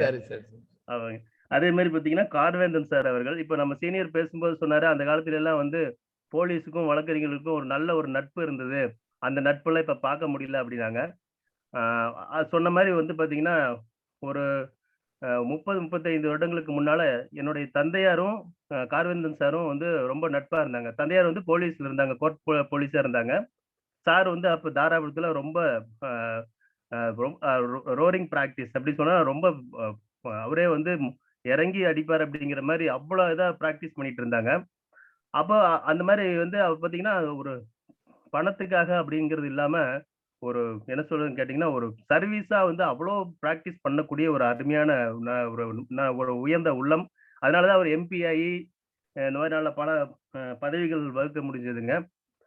அந்த அந்த நட்பை வச்சுக்கிட்டு அவர் பாத்தீங்கன்னா ஒரு 10, 20, 25 வருஷம் கழிச்சு சபரிமலைக்கு இவர் ரெகுலரா சபரிமலை செல்லக்கூடியவர். சபரிமலைக்கு போயிட்டு திரும்பி வரும்போது ஈரோடு வந்து எங்களுடைய தந்தையாரை பார்க்கறதுக்கு வந்திருந்தாங்க. அந்த நட்பை வந்து மனசுல வச்சிருந்துட்டு அந்த அளவுக்கு வந்து ஒரு நட்பை பாராட்டக்கூடிய உயர்ந்த உள்ளம் தான் கார்வேந்தன் சார் அவர்கள். அவர்கள் இன்னைக்கு வந்து இந்த ஆன்லைன் வகுப்பை சிறப்பிச்சது எங்களுக்கு எல்லாம் ரொம்ப சந்தோஷம். அவங்களுக்கு மனமார்ந்த நன்றியை தெரிவித்துக் கொள்கின்றோம். அடுத்து வந்து பாத்தீங்கன்னா இன்னைக்கு இந்த வகுப்புக்கு இன்ட்ரோடக்ஷன் கொடுத்த நீதிபதி மூத்த நீதிபதி ஆர் பிரேமானந்த் சார் அவர்களுக்கும் மனமார்ந்த நன்றி. மேலும் வந்து பாத்தீங்கன்னா இதுக்கு அந்த முடிவுரை வழங்கிய மதுரை உயர்நீதிமன்றத்தின் வழக்கறிஞர் ஜி கருப்புசாமி பாண்டியன் சார் அவரும் வந்து பாத்தீங்கன்னா எங்களுக்கு பல்வேறு கிளாஸுகள் எடுத்துள்ளார்கள். ரொம்ப சிறப்பாக டீட்டெயிலா ரொம்ப நுணுக்கமான பாயிண்ட்ஸ் எல்லாம் சொல்லக்கூடியவர். அதே மாதிரி இப்ப இந்த சிடிஜே பத்தி சொன்னார் இல்லைங்களா, மதுரை உயர்நீதிமன்றத்தின் கருணாநிதி சார் அவர்கள் வந்து இந்த பிரச்சனைக்கு அவர் ஒரு மூல காரணம். அவரோட தீர்ப்பு தான் 2019 தீர்ப்பு, அவர் ஜிஆர்எஸ் கொடுத்த தீர்ப்பு அவரோட தீர்ப்பு தான். ஆமாங்க. அவரு வந்து பாத்தீங்கன்னா எங்களுக்கு கிரிமினல் லாக்கு வந்து பெரிய ஸ்கெட்ச் எல்லாம் போட்டு கொடுத்து ரொம்ப இளம் வழக்கறிஞர்களுக்கு வந்து ஒரு சிறந்த ஒரு வழிகாட்டியா இருக்கிறாங்க. அவங்களுடைய ஆன்லைன் கிளாஸ் எல்லாம் வந்து யூடியூப்ல இருக்கு, அதெல்லாம் நிறைய பேர் பார்க்கணும்.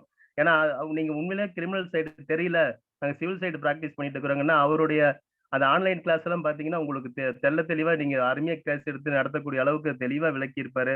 சிஆர்பிசி ஆகட்டும், ஐபிசி ஆகட்டும், எல்லாமே வந்து அவரை ரொம்ப சிறப்பான வகுப்புகள் எடுத்திருக்கிறாங்க. அதெல்லாம் நீங்க பயன்படுத்திக்கணும்.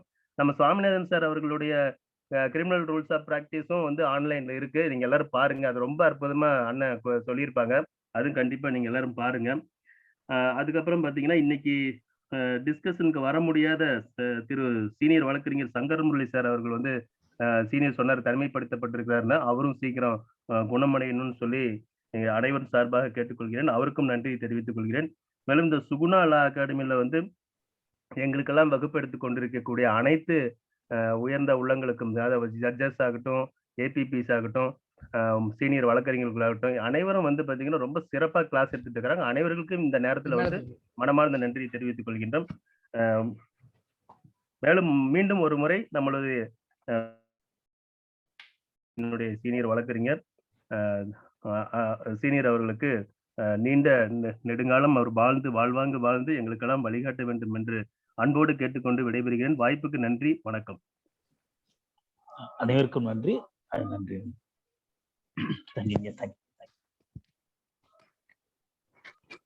Thank you, sir. Thank you. Thank you.